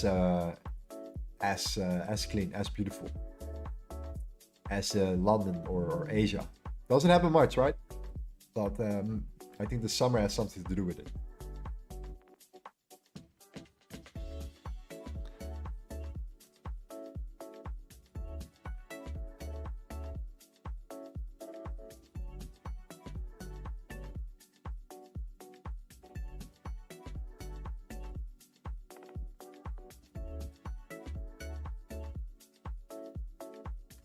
Gold has a hard time already though, right? Gold already has a hard time right now at the moment.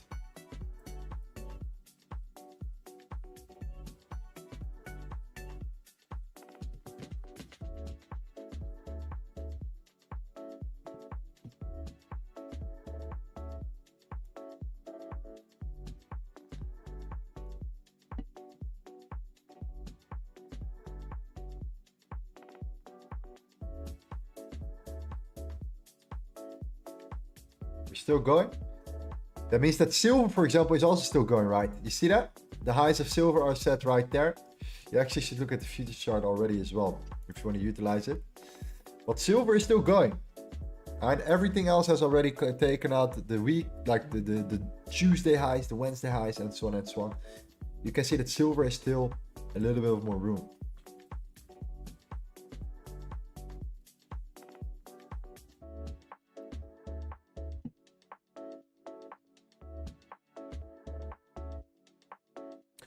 And then why are we planning for shorts when we are bull? Well, the trend is your friend until the end, right? That's the idea. The trend is your friend until the end.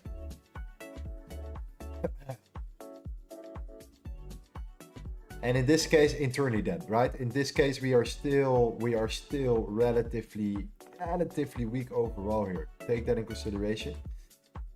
But hey, I'm not in yet. I'm not seeing yet. I'm only looking for my A+ setups today. That's it. We have seen it at the market, the price action in gold during summer right now during New York. So,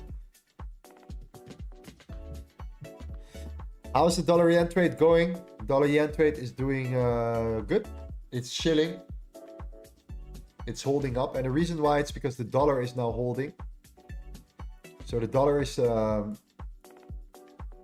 just chilling. Dollar is back at resistance right now at the moment. So if the dollar is back at resistance or back at support, my bad, it flipped resistance into support. It's staying above it. So as long as the dollar stays above this level, I think we can. We might just be continue to drive further up for the dollar. And the yen looks weak. The yen looks weak, right? We got rejected right here. And we're heading towards that next level here. We're heading down. We're heading down. If the dollar pushes up and yen pushes down, then the dollar yen is going to take out the highs. That's it. So the yen looking weak. The dollar index looking strong. Automatically, the dollar yen is what we're looking for, right? It's that continuation to the is it continuation to the upside for the yen?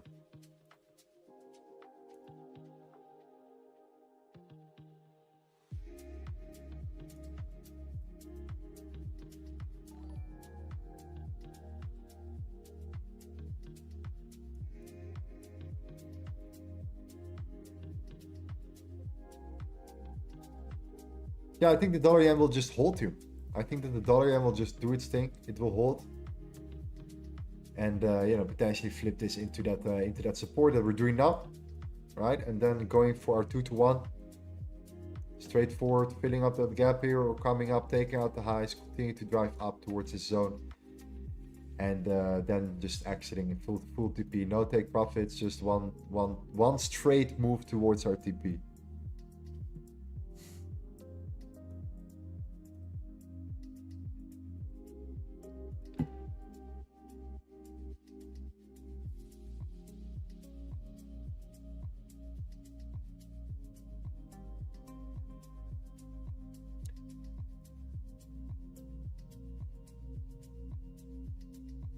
So 850 votes, 62% of you guys. We're almost at 1,000 votes, Z's. We're almost at 1,000 votes right now. 62% of you guys only trade gold. That's crazy.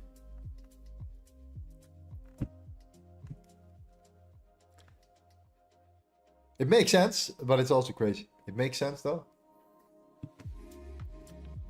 On this with this thumbnail.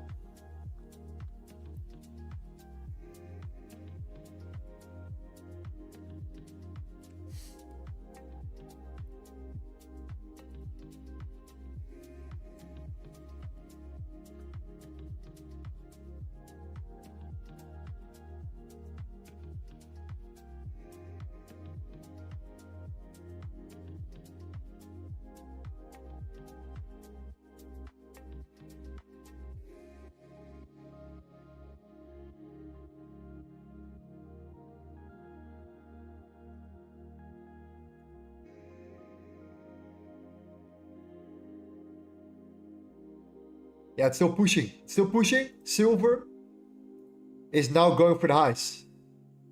Silver is now going for the highs. Let's see if it can take it out. If silver is going to take out the highs here.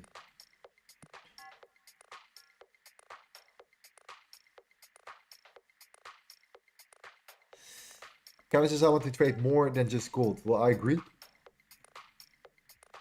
I agree. Unless you're not trading every day. Alright, then it's no problem. If you say, you know what, I'm willing to take 1 or 2 trades a week when the price action is shit, then it's no problem. The problem with gold is that people want to trade every day. They want to trade it every single day. They have to. They feel internally that if they don't, they feel like shit. And that's where it gets messy. The right thing to do is to pick the right moments. To pick the right moments in time.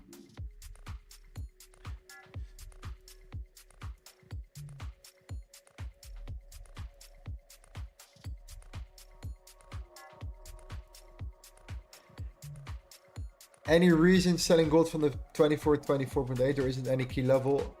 Our key level is 24.28. It's a key level. You will see.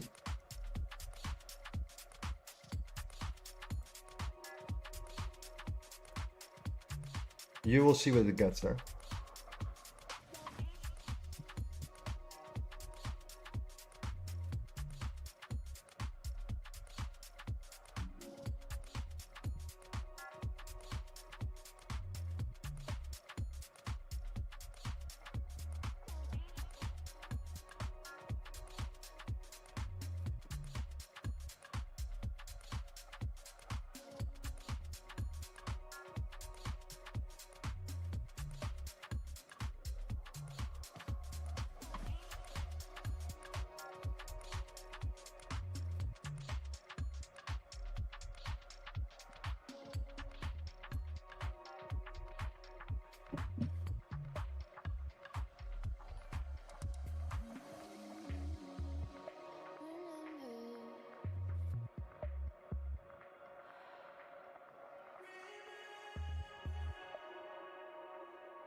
Can we see a waterfall tonight? I mean, it would not be the first time.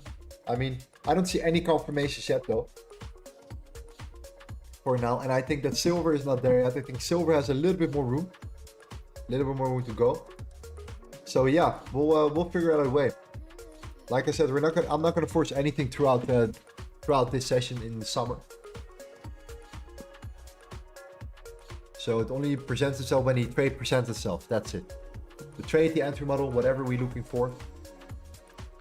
If you want to have more information about the entry models, you can find them here in our group. It's a free ebook. You can download it. It's 74 pages wide. Completely for free. All right. It shows you everything you need to know when it comes down to entries, key levels, and executions. That's it. All right.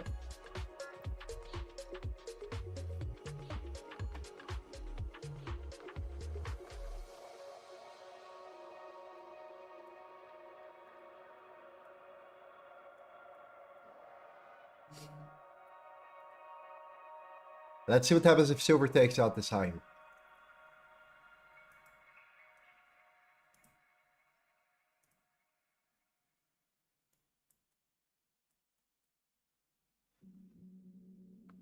I think the yen is tanking already.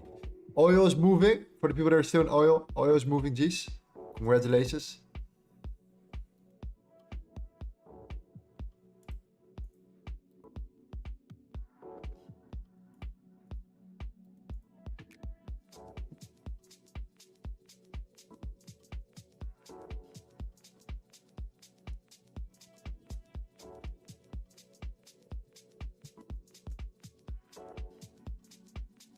Guys, when are you gonna do your giveaway? I think we're gonna do it very soon, G's. If you guys want to do it, we can do it very, very soon. Yeah, let's make it happen. Let's make it happen for the people that are here. In the meantime, we have almost 1,000 votes. I think so. 988 votes right now. 63% of you guys only trade gold, nothing else, only gold. Then my question is, how did you guys came to that conclusion? What was the reason for you guys to only focus on gold? Also very curious about that. Some guys decide, for example, to only trade the Nasdaq, right? And then how do you guys came to gold too? How do you guys came to that conclusion?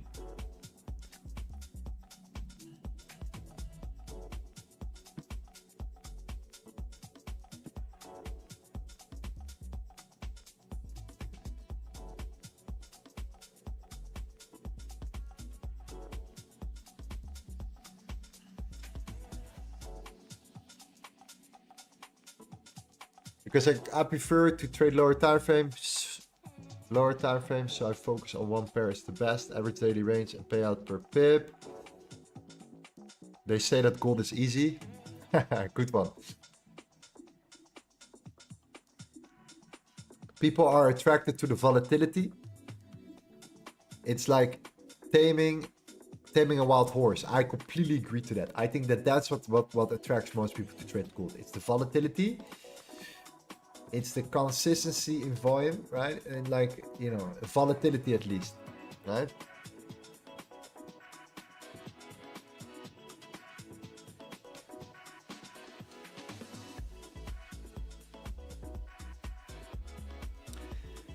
Arthur says, I will guess because either you win big or you lose the house.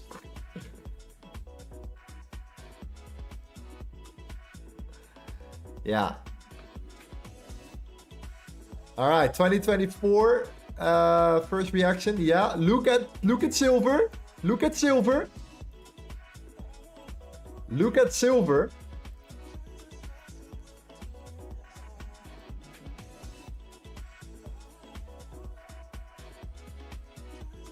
Let me know if you guys can see it. Look at silver right there.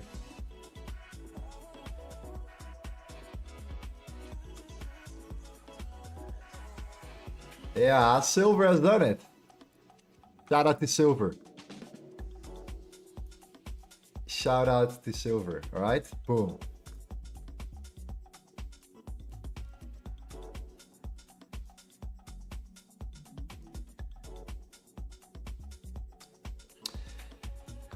There are more gold traders on social media, I guess. Yeah, but wait until we're gonna introduce the correlations. You might be a little bit skeptic at first, but you will be mind blown. That's why I'm gonna start posting content on YouTube. If you want to win big, you want to be consistent, right? Then this is gonna help you tremendously, right? You can make some money, you can make some big money, and then you lose it all and you do it again, right? Unless you don't trade it every single day, unless you're very precise and picky with when to trade it. I'm completely fine with it. But if you want to trade consistently on a day-to-day basis, then I need to show you some stuff, some cool shit. All right.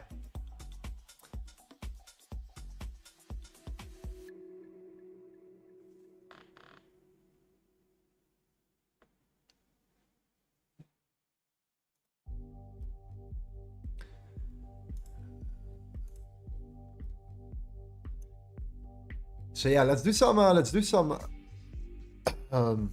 the giveaway, G's. Hope you guys are ready for it. You guys stick to the current stage here in the live stream. I think it's important to start doing it right now. think this is the moment to start getting involved. All right.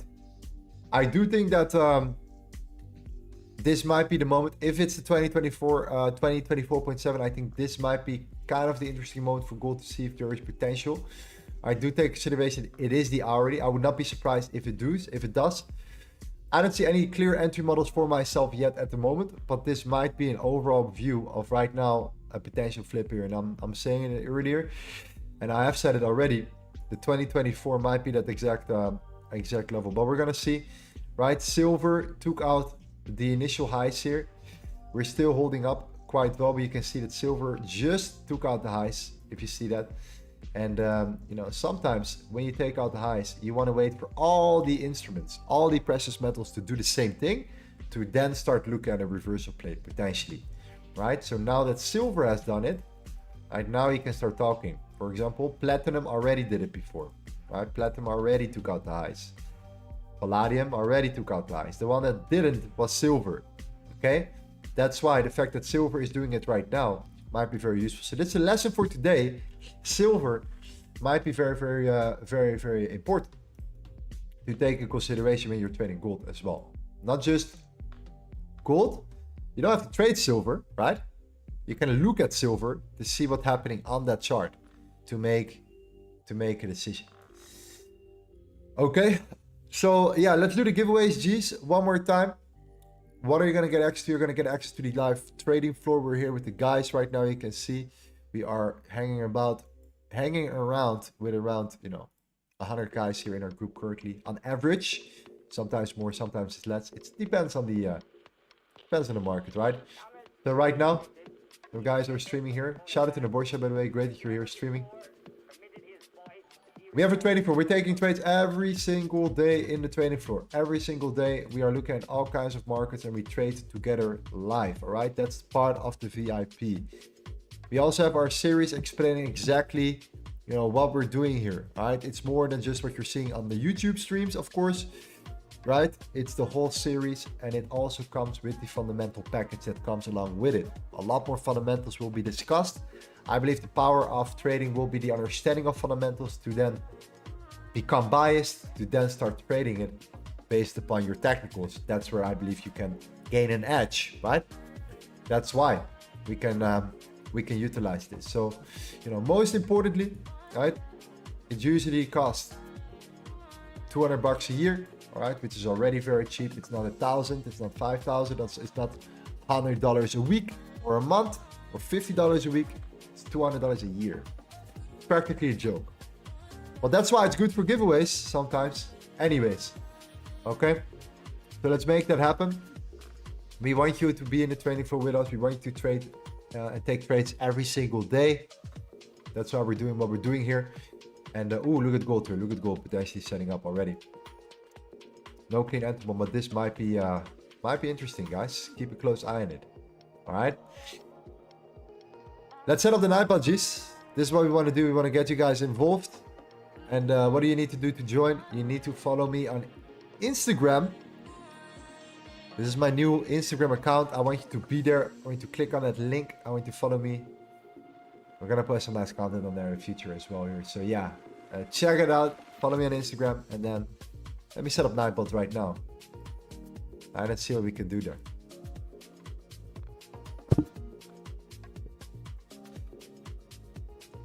There we go.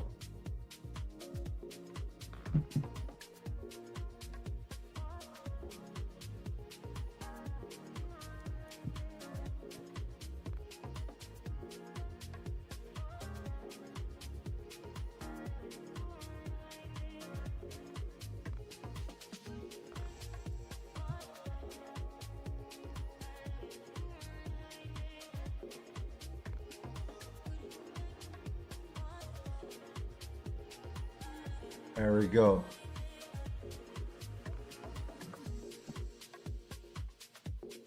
Type in I want LTA. Okay. If you want to join a giveaway right here. All right. When you do join a giveaway, make sure that if you win, get into the introductions. All right. When you join, get into the introduction channel, introduce yourself. All right. Right away when you enter, get into the introductions and introduce yourself. Very important. You know Bel, or you know Boel, is a great example. 34 years old from Belgium. 10 years of trading experience. His passion is going on vacations, trading, making business, and closing deals. Sounds like me. Strategy, support, and resistance. Trend trader. Goals, becoming consistent full-time trader. Shout out to you, my man. You know Bel. That's a great introduction. Very simple. Very important though. When you join, make sure you introduce yourself. Right? It's literally right now August already, man. You made plans at the beginning of the year. You were like, I'm gonna make it big. I'm gonna change my life this year. This is gonna be the year. And there we go. We're in the summer. It's August. What have you done this year? That's the question that you need to ask yourself. What has happened? Okay? So I'm ready to give away access right now, once or twice. Let's make that happen. Okay? And I want you to gain as much knowledge as possible. I want to give you the awareness and understanding without spending too much of your time and effort.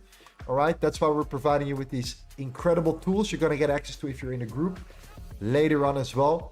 Right, all these tools are going to be absolutely crucial to make these significantly high probability trading decisions while being still active in trading every single day with us if you want to. If you don't want to, there are going to be other channels for you to take that in consideration as well here.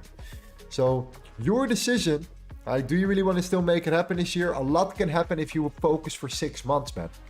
A lot can happen if you just are focused for 6 months, at least putting in the work. Where other guys are chilling on the beach, you guys are here listening to the streams regardless. So that shows already that you guys are interested in, you know, working towards something because you understand the bigger picture. All right. The question is, how do you do that? And that's why everything is literally given to you on a silver platter. But you have to do it yourself, right? You have to do it yourself eventually. You have to pull the trigger. Like, we can give you trade setups and trade signals, but you have to pull the trigger. You need to understand why we're doing it, right? It's not as simple as that. So it is simple, but not as simple. You still need to put in the work. All right? Fantastic. Let's make it happen. And let's roll the dice. I think in the meantime, gold is coming down a little bit. All right, we're setting up here after silver took out the highs here. That was the impulse for gold to finally start doing something. The dollar is holding support, so, you know, gold might come down here. All right, might come down here. I don't see the right entry model for myself yet. But I mean, if you have a different analogy or strategy, then it still might be a very important level for you right now to pay very close attention to the gold chart. That's my opinion. All right. Let's roll the dice, man.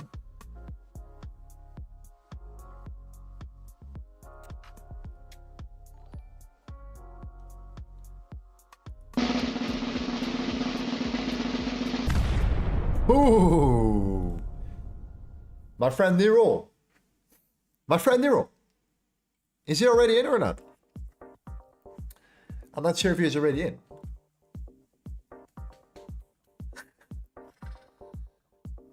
You already in the group? I am in. Okay, sorry. Now I have to give it to somebody else, bro. That's not in. Right? That's it. Let's do it again. Let's do it again. Boom. Mr. Equan.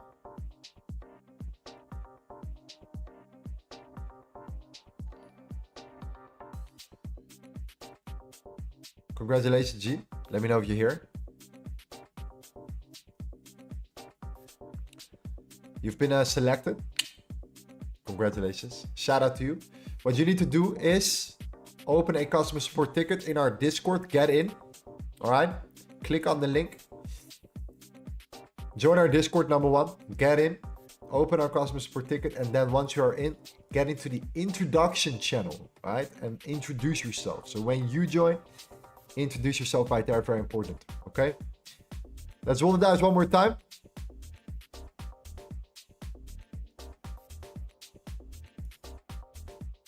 Last time, G's. Once a week. Boom. Abinash. Abinash? Abinash or Abinash? Abinash or Abinash? $20 only, please, says Wahomie the Geek. Oh, this is gonna give you more than $20. That's for sure. All right. All right, shout out to you, my friend. Okay, open a new one. Open a ticket in our customer support and we'll get you sorted here. Be patient, okay? Be a little bit patient and we're gonna get back to you, all right? Same thing for you. Open a customer support ticket when that's the case. Shout out to you, my friend. Cool.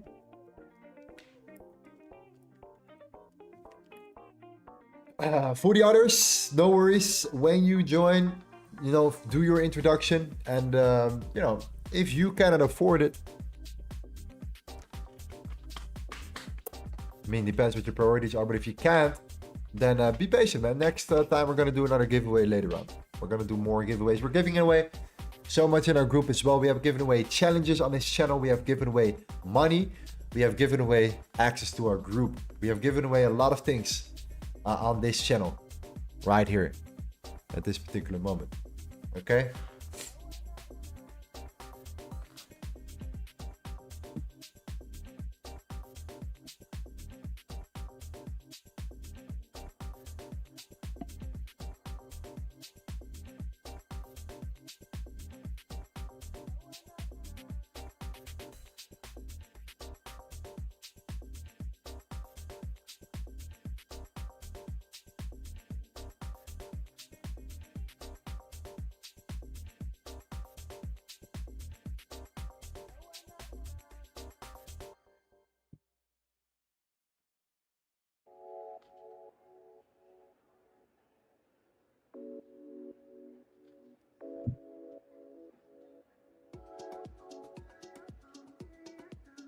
When are you gonna take a sell? I'm only gonna take a sell personally when my entry model aligns here. Okay, that's my personal opinion today. I told you this already at the beginning of the stream. When it's summer, we're gonna be very aware, very cautious, and very precise with my entry model right here. Okay, so it can take a little while. That doesn't mean my analysis is not right here, and I think we're looking pretty accurate so far, right? The key level at 24.25 is indeed a level where we currently got rejected from. And look at that rejection, fam. Look at that initial rejection. And somebody says, why that level? Well, this is why we use the Varn profile. This is why you should download the ebook. This is where all our information is when it comes down to trading. So I want you to be more proactive. I want you to learn how it works. And then you understand exactly why we react from the zone, right? Very nice. And very precise. That's what we're looking for. All right. It's more than just a horizontal level. It's much more than that. Okay. So you can see now that the other lesson of today is when silver is not there yet and you're looking to manipulate highs and that's your intention to reverse within the range. You only trade outside of the range. You don't trade in the range. Right. Silver needs to go. And once silver has done the same thing, right, taking out the Tuesday highs, then gold started to make the move. Then silver started to make the move. Then gold started to make the move. All right.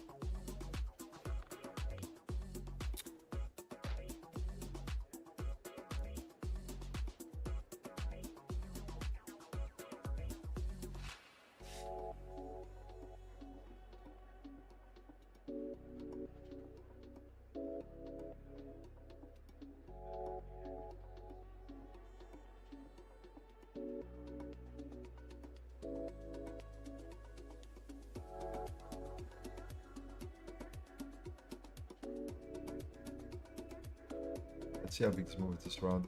Pretty decent start. Overall, pretty good so far. For me, no clear entry models yet. Something that I would look at. Let's see what's happening with the dollar, by the way. Dollar is chilling. Dollar yen is looking flawless still 178 pips. It's holding up very well. I think the yen is just way too weak currently. Way too weak at the moment.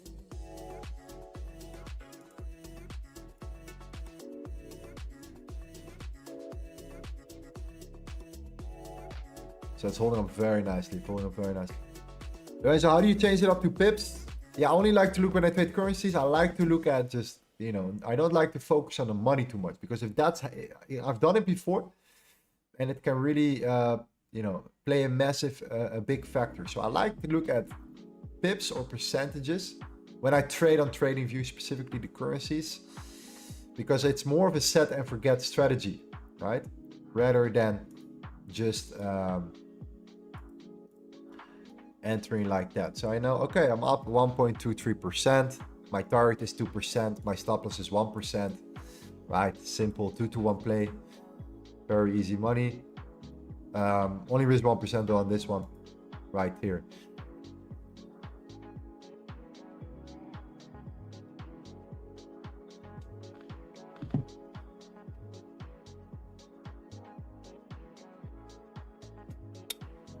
Anyways, what are you gonna do?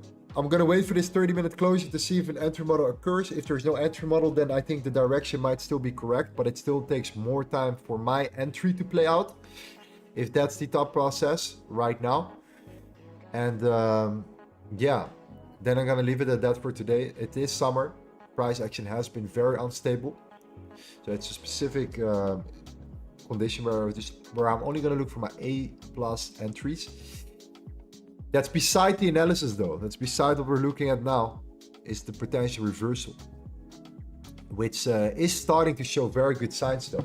I'm very impressed so far. It's the 24-24, you know. We're usually pretty good at finding these best levels.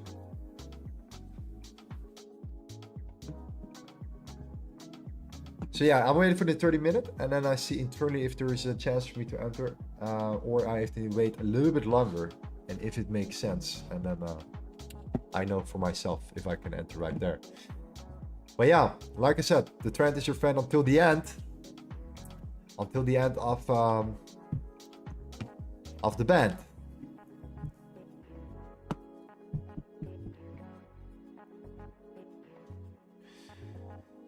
Anyways, where are you located in Bali? I'm located in Canggu area, man.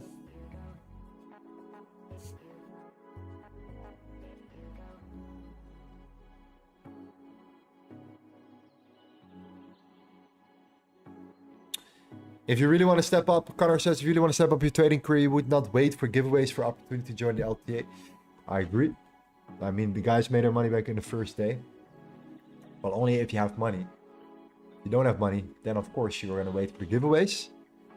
That's why we're doing it. We're doing it actually for the guys that can't afford it. Not for the guys that can afford it, to be honest.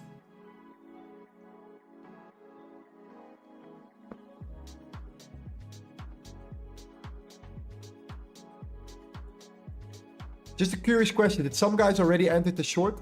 I just wanted to know in the chat here if somebody guys already entered the short trade.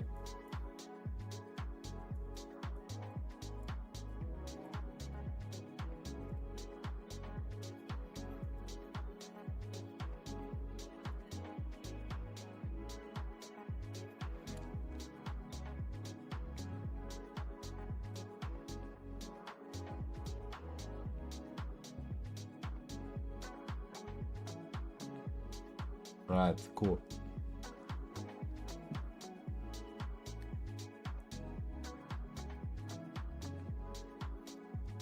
Season Nader says, I live in Paranana, my G.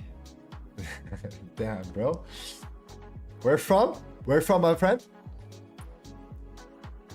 That shit, that's like 10 minutes away. No joke. This guy lives 10 minutes away here.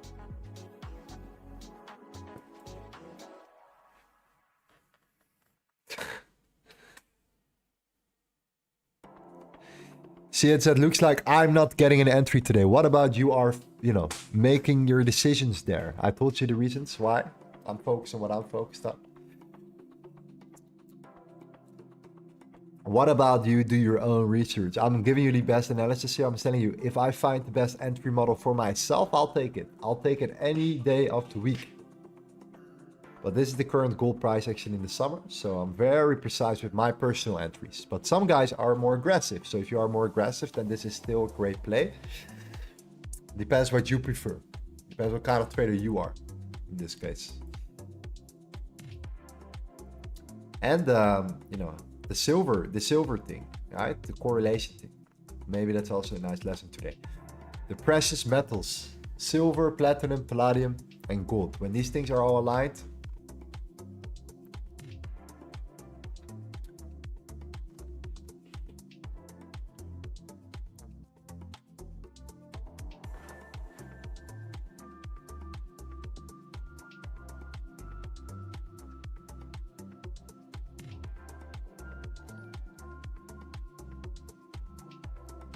There we go. We're rejecting from this level.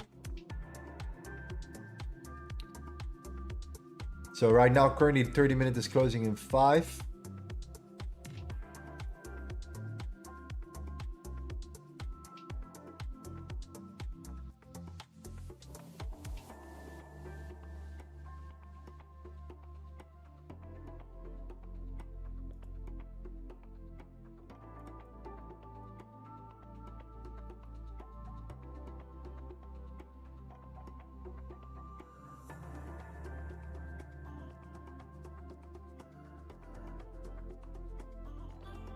Jay says, I lost my challenge. I'm done trading. It's been 2 years and I'm broken to give a fuck anymore. You know that meme about that mine? You know this one, G?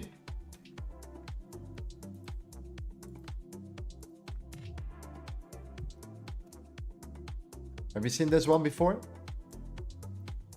That might be you, my friend. That might be you. That might be you. Just saying. Okay? So. I mean, I've been there, man. I've been there. So I know how you feel. I'm just saying this is potentially where you could be. And it doesn't have to be, you don't have to waste and bet all your money on put all your money on red. You can do a lot of other ways to keep your money for yourself and just to learn how to trade properly without taking any risk, any unnecessary risk. Okay? That's it. You can do it, my G.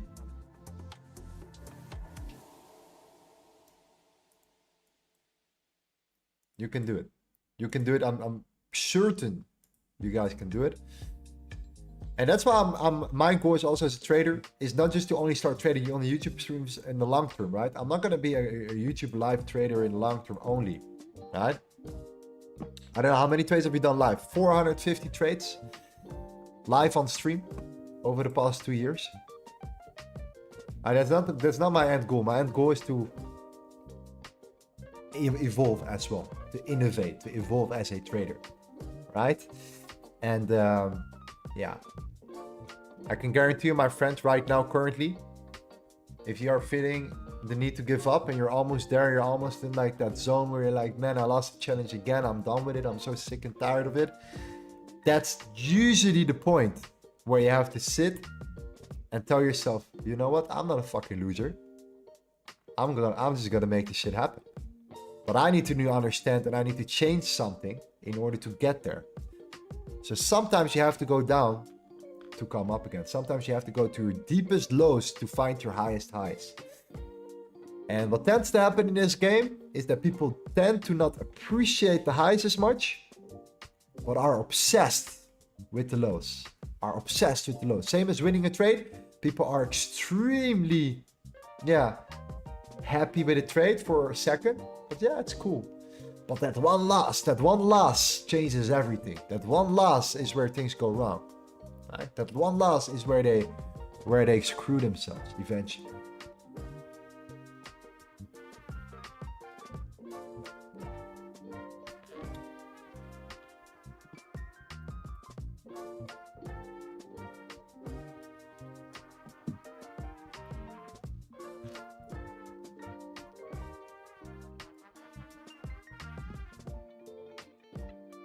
I'm sure you can do it, Jay, my friend. Shout out to you, my friend. Shout out to you. You can make it happen. I'm sure that you can do that.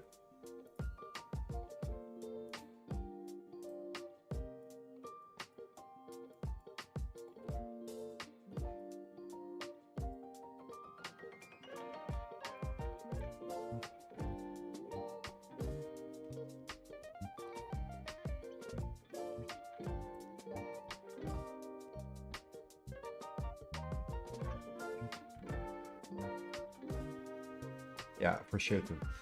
So gold is indeed pushing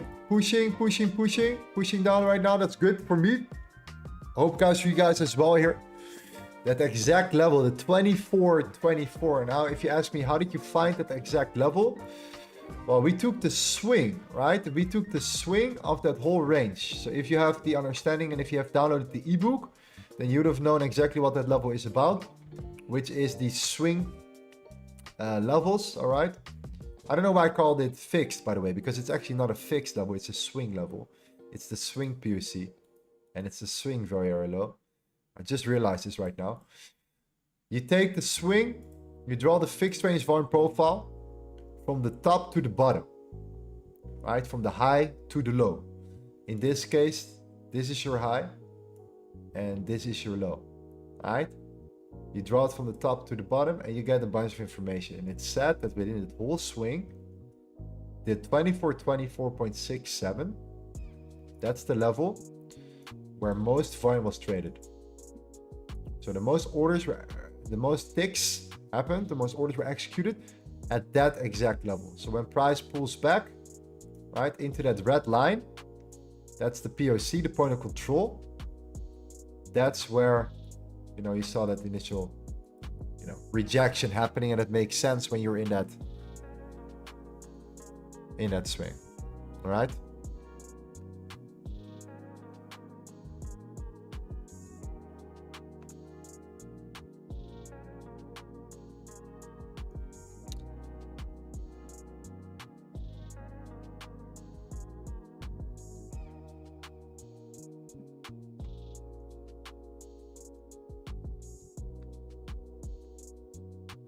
And he says, I mean, drawdown 12K. Damn. How do you do that, man?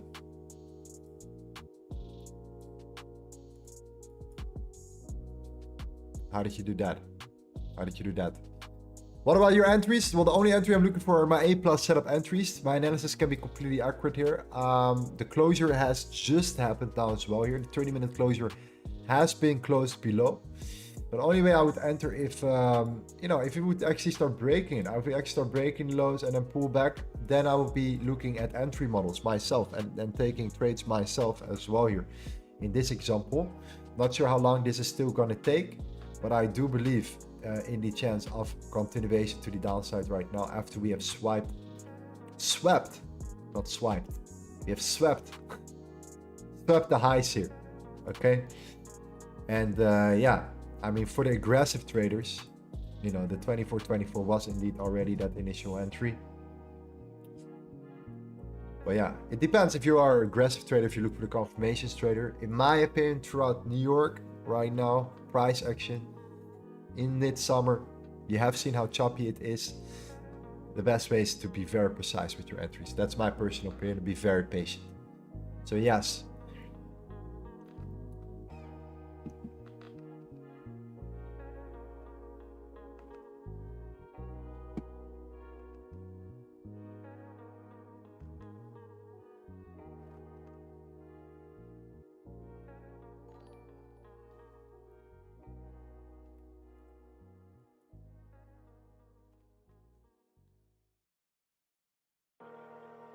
I don't know why people hold losses. That's the whole point of a stop loss. Yeah, I agree, man. I agree. And then they're always thinking like, this is the moment. We're going to reverse. We're going to come down now. And then we actually don't, right? Yeah. Exactly. Exactly. That drop looks fake. Well, we'll think this today with gold. I mean, it might be. I don't know. We'll figure it out right now. But I think that there is still definitely room. There's definitely room for price to do its thing. Break the lows, come back, look for the internals, and then you kind of have that head and shoulders. I'm not sure. Like something like that is something that might be very interesting if you start breaking, re-breaking the lows, and then instantly going for the 2380. That's my personal opinion here. With the right confirmation, I think you should not be that worried here. If you already were in a trade, you don't have the actual internal confirmation yet, so then taking profits might be a better, better idea right now at the moment until you get into that confirmation to then maybe scale into your position. So it all depends on how you're looking at it. But the idea is you break out of this range, you make people believe you're gonna go up, right? Trendline traders, let's say, you break out of it, you start coming down, you retest, you push up. And then, where's all the liquidity? Below the lows, below the lows, below the lows. The highs are taken, reverse it down. I mean, I think it's a possible scenario. Otherwise, I would not be looking at it right now.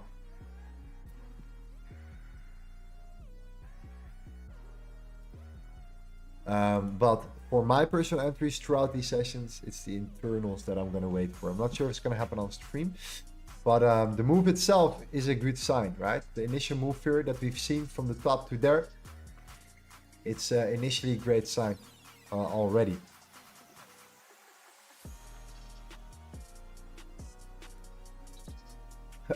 Dollar is slowing down a little bit. Yen does not care at all.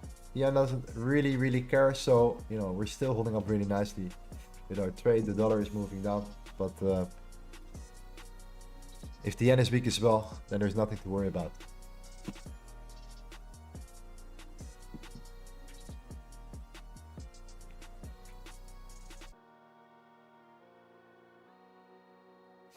Rose Anthony says, look at the way the hourly closed. Yeah. For sure. That's a good start.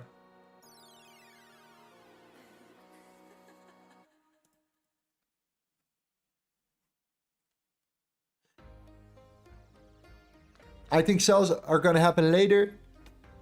All right. We'll keep a close eye on it, man. Definitely. But yeah, trust these levels, man. I'm telling you it over and over again. These key levels are crazy, even if you just respond from it, you know. I have been working on a strategy where I'm actually just executing trades right at the levels regardless when it happens. But, you know, we still have some work to do.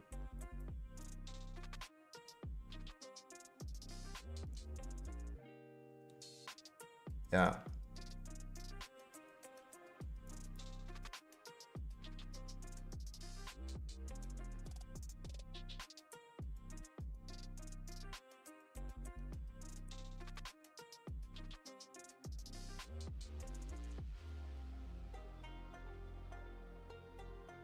How much YouTube pays you for stream? What do you think? Well, let me know in the chat. What do you think? How much you think I make on YouTube? It's a good question.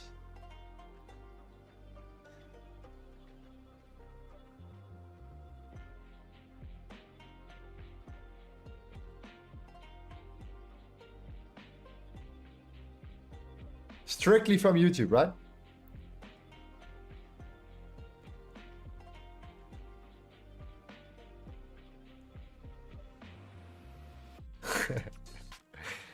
You will be surprised. You will be surprised how low it is.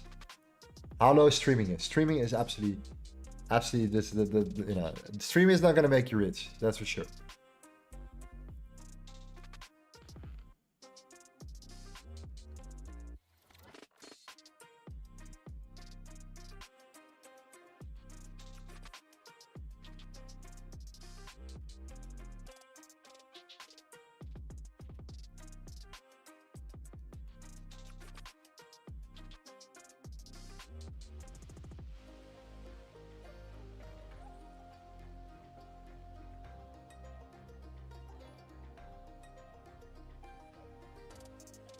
Not enough for a new microphone, exactly.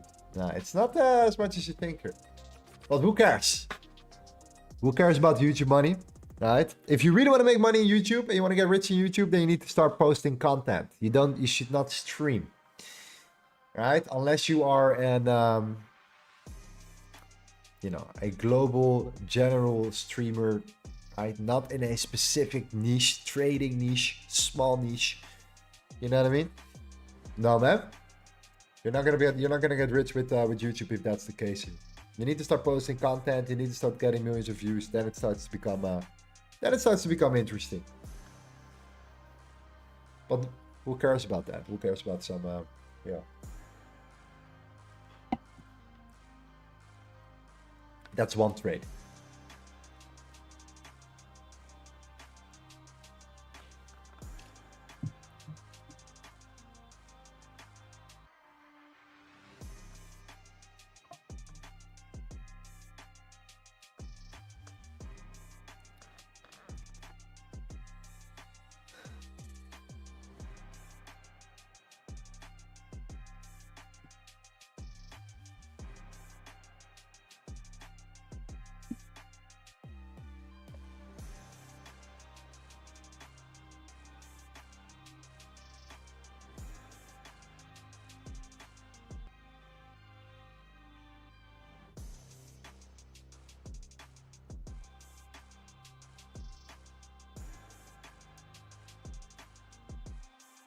There we go. Okay, cheers.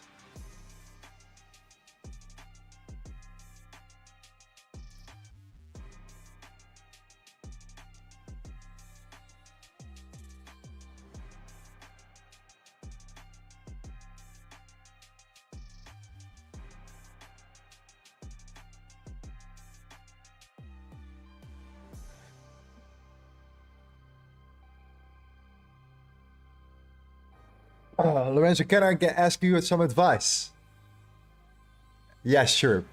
Don't become a YouTube trader. Don't become a YouTube streamer. I'll give you some advice.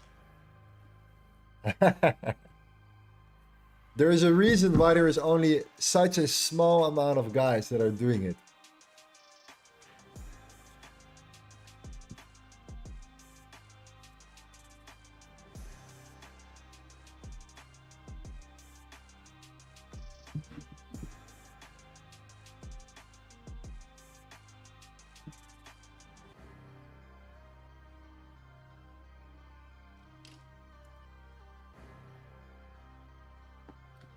How do you find the level 2424? The 2424 came from the swing. Okay.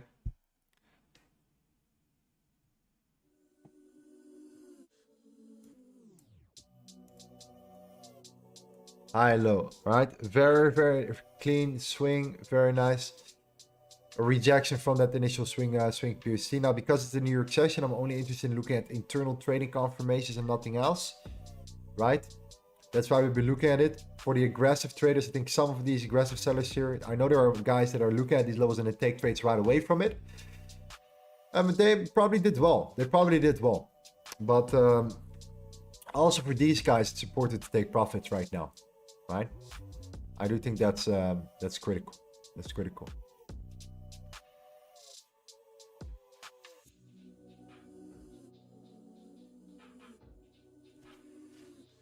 Darian says, I'm new. I started 1 week ago and I'm minus $700 and now I'm at $166 account. What loot do you suggest I should enter? If you are trading for 1 week, you should not be even thinking about trading money at all. You should not be thinking about utilizing money, trading money whatsoever. You shouldn't even be thinking about making money. You should be thinking about just understanding the foundation of what trading is about. Yeah, so forget about money because you're gonna lose much more than that if you continue like that. And you're gonna probably lose, your life savings. How many guys do you know have lost their life savings in trading? Like on a consistent basis, it's probably a significant amount. It's worrying, to be honest. It's a worrying amount.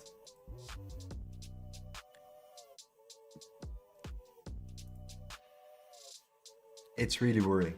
You get caught up in that making money quickly, you know.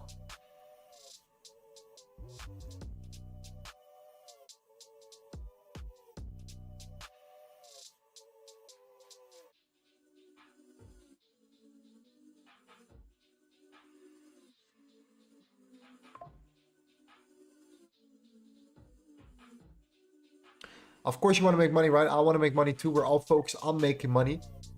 So that's definitely not the problem here, right? We want to make money. We want to be in a trade here. But what I came to discover is that, I'm not even looking at the money now. I'm trying to avoid it. So I'm actually thinking about completely moving to trading view and just trade Vantage and just trade on my trading view and not be obsessed with my P&L. Of course, I know how much I risk, but if I just don't see it, it's going to help.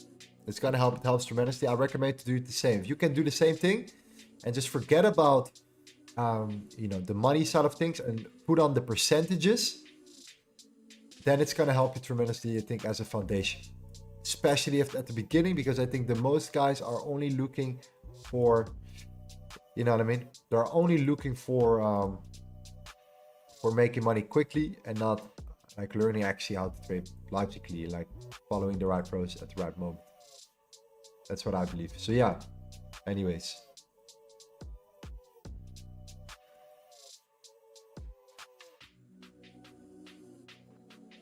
So what are you waiting for? Well, what I'm waiting for is a retracement is a pullback, is a continuation play. Something in that matter I'm interested in. I think it's going to happen later today. But like I said, guys, my bias for today right now currently is still bearish. All right. We already came down quite heavily from that initial key level. To be honest, it was pretty accurate. That level came, we tapped in, we swiped the highs. We waited for silver to do the same thing. The moment silver took out the highs, we started to come down. That was the idea, right? You see silver has taken the highs, and after silver took out the highs, gold started to go. So that's why you should be looking at silver as well. Yeah, I think the trade is gonna come, but yeah, keep a very close eye on it. Like we leave these things open for a reason, and I do think that we might be setting up for something later on. It might be later today, it might be even tomorrow, but that's the only way I would look at a potential entry myself today. And it's just because, I mean, we've taken over 450 trades on stream, but we also are aware of that it's summer, and that for me, the right A+ setups are the only setups I can take during that process, especially when trading gold. If I don't see it, it's not worth it for me, because the trade I'm aiming for will be a trade that's a little bit bigger. It's not going to be a quick in and out trade. It's a trade that's going to give me that continuation to the downside, right? That bigger potential move. That's what I'm interested in. So yeah, anyways, that's the idea and process overall here. Was that UJ trade an A+ setup? Yes, that was an A+ setup. All right, that was an exact setup I'm looking for, and you know, has to do with some fundamental data as well, right? Fundamental data that came along with it. What's another lesson for today for gold? If you are interested in it, and if you're someone who's actually interested in becoming a better trader, become a professional trader, and if you say that you are only trading gold because you were 67% of you guys that said, I'm only trading gold, right? 1,700 votes, almost 70% says I'm only trading gold. Then get to this website, man. Understand this. If you are truly serious about becoming a better trader in terms of gold, you want to be aware of the higher time frame. You don't only want to look at the lower time frames and be obsessed with the lower time frame.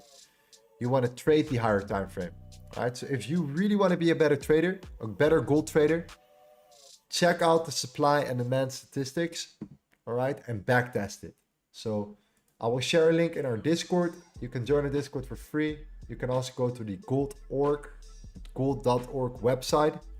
You look at the supply and demand statistics. You go to data, and you'll find it right there. You can compare.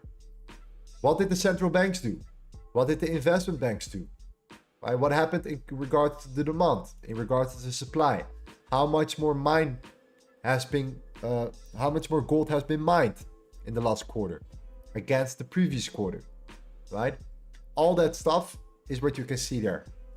That is what formulates supply and demand, the true supply and demand, not just the technical side, right? Order blocks, no. The true supply and demand is on that website, the statistics right here. And my suggestion to you is to utilize this and to start looking and backtesting. So start looking at Q4 and Q1 and see what happened from Q4 to Q1. So look at what happened the day after this came out, right? This got released on the 30th of July, all right? This latest file.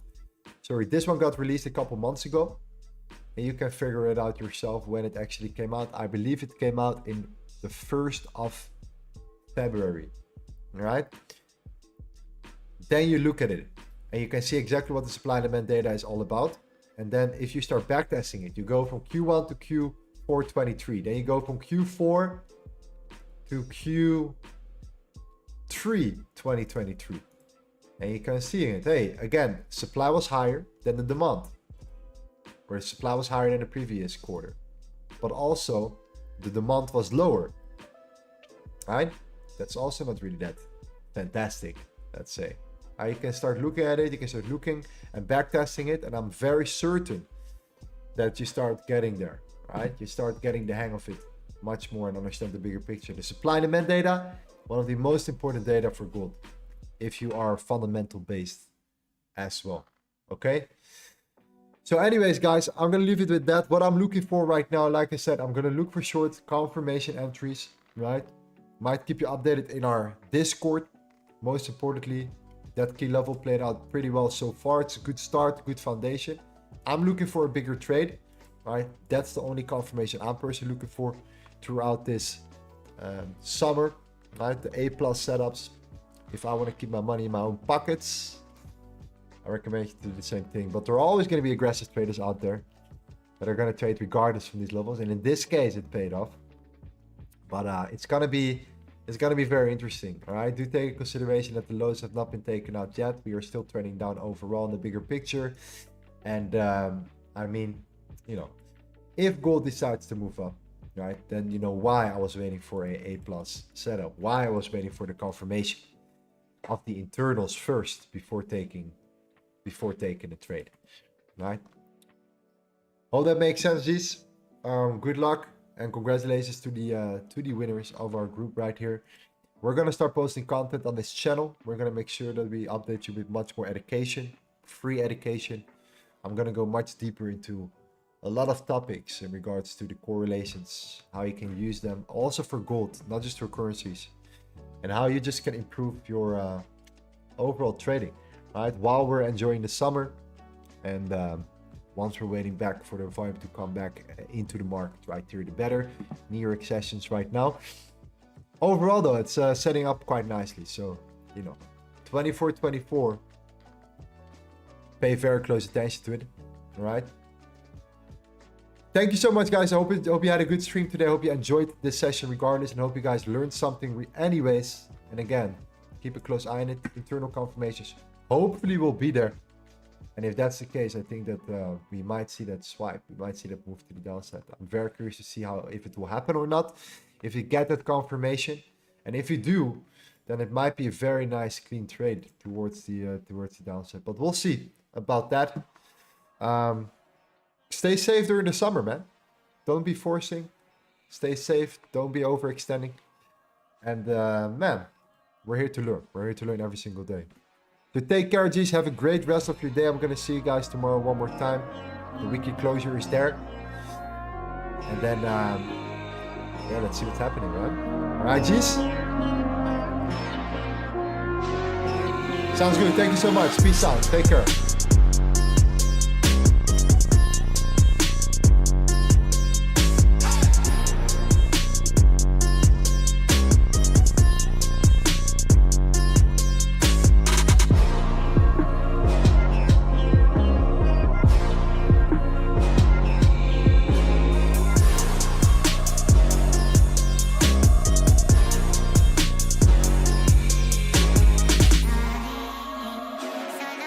Salati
Bye.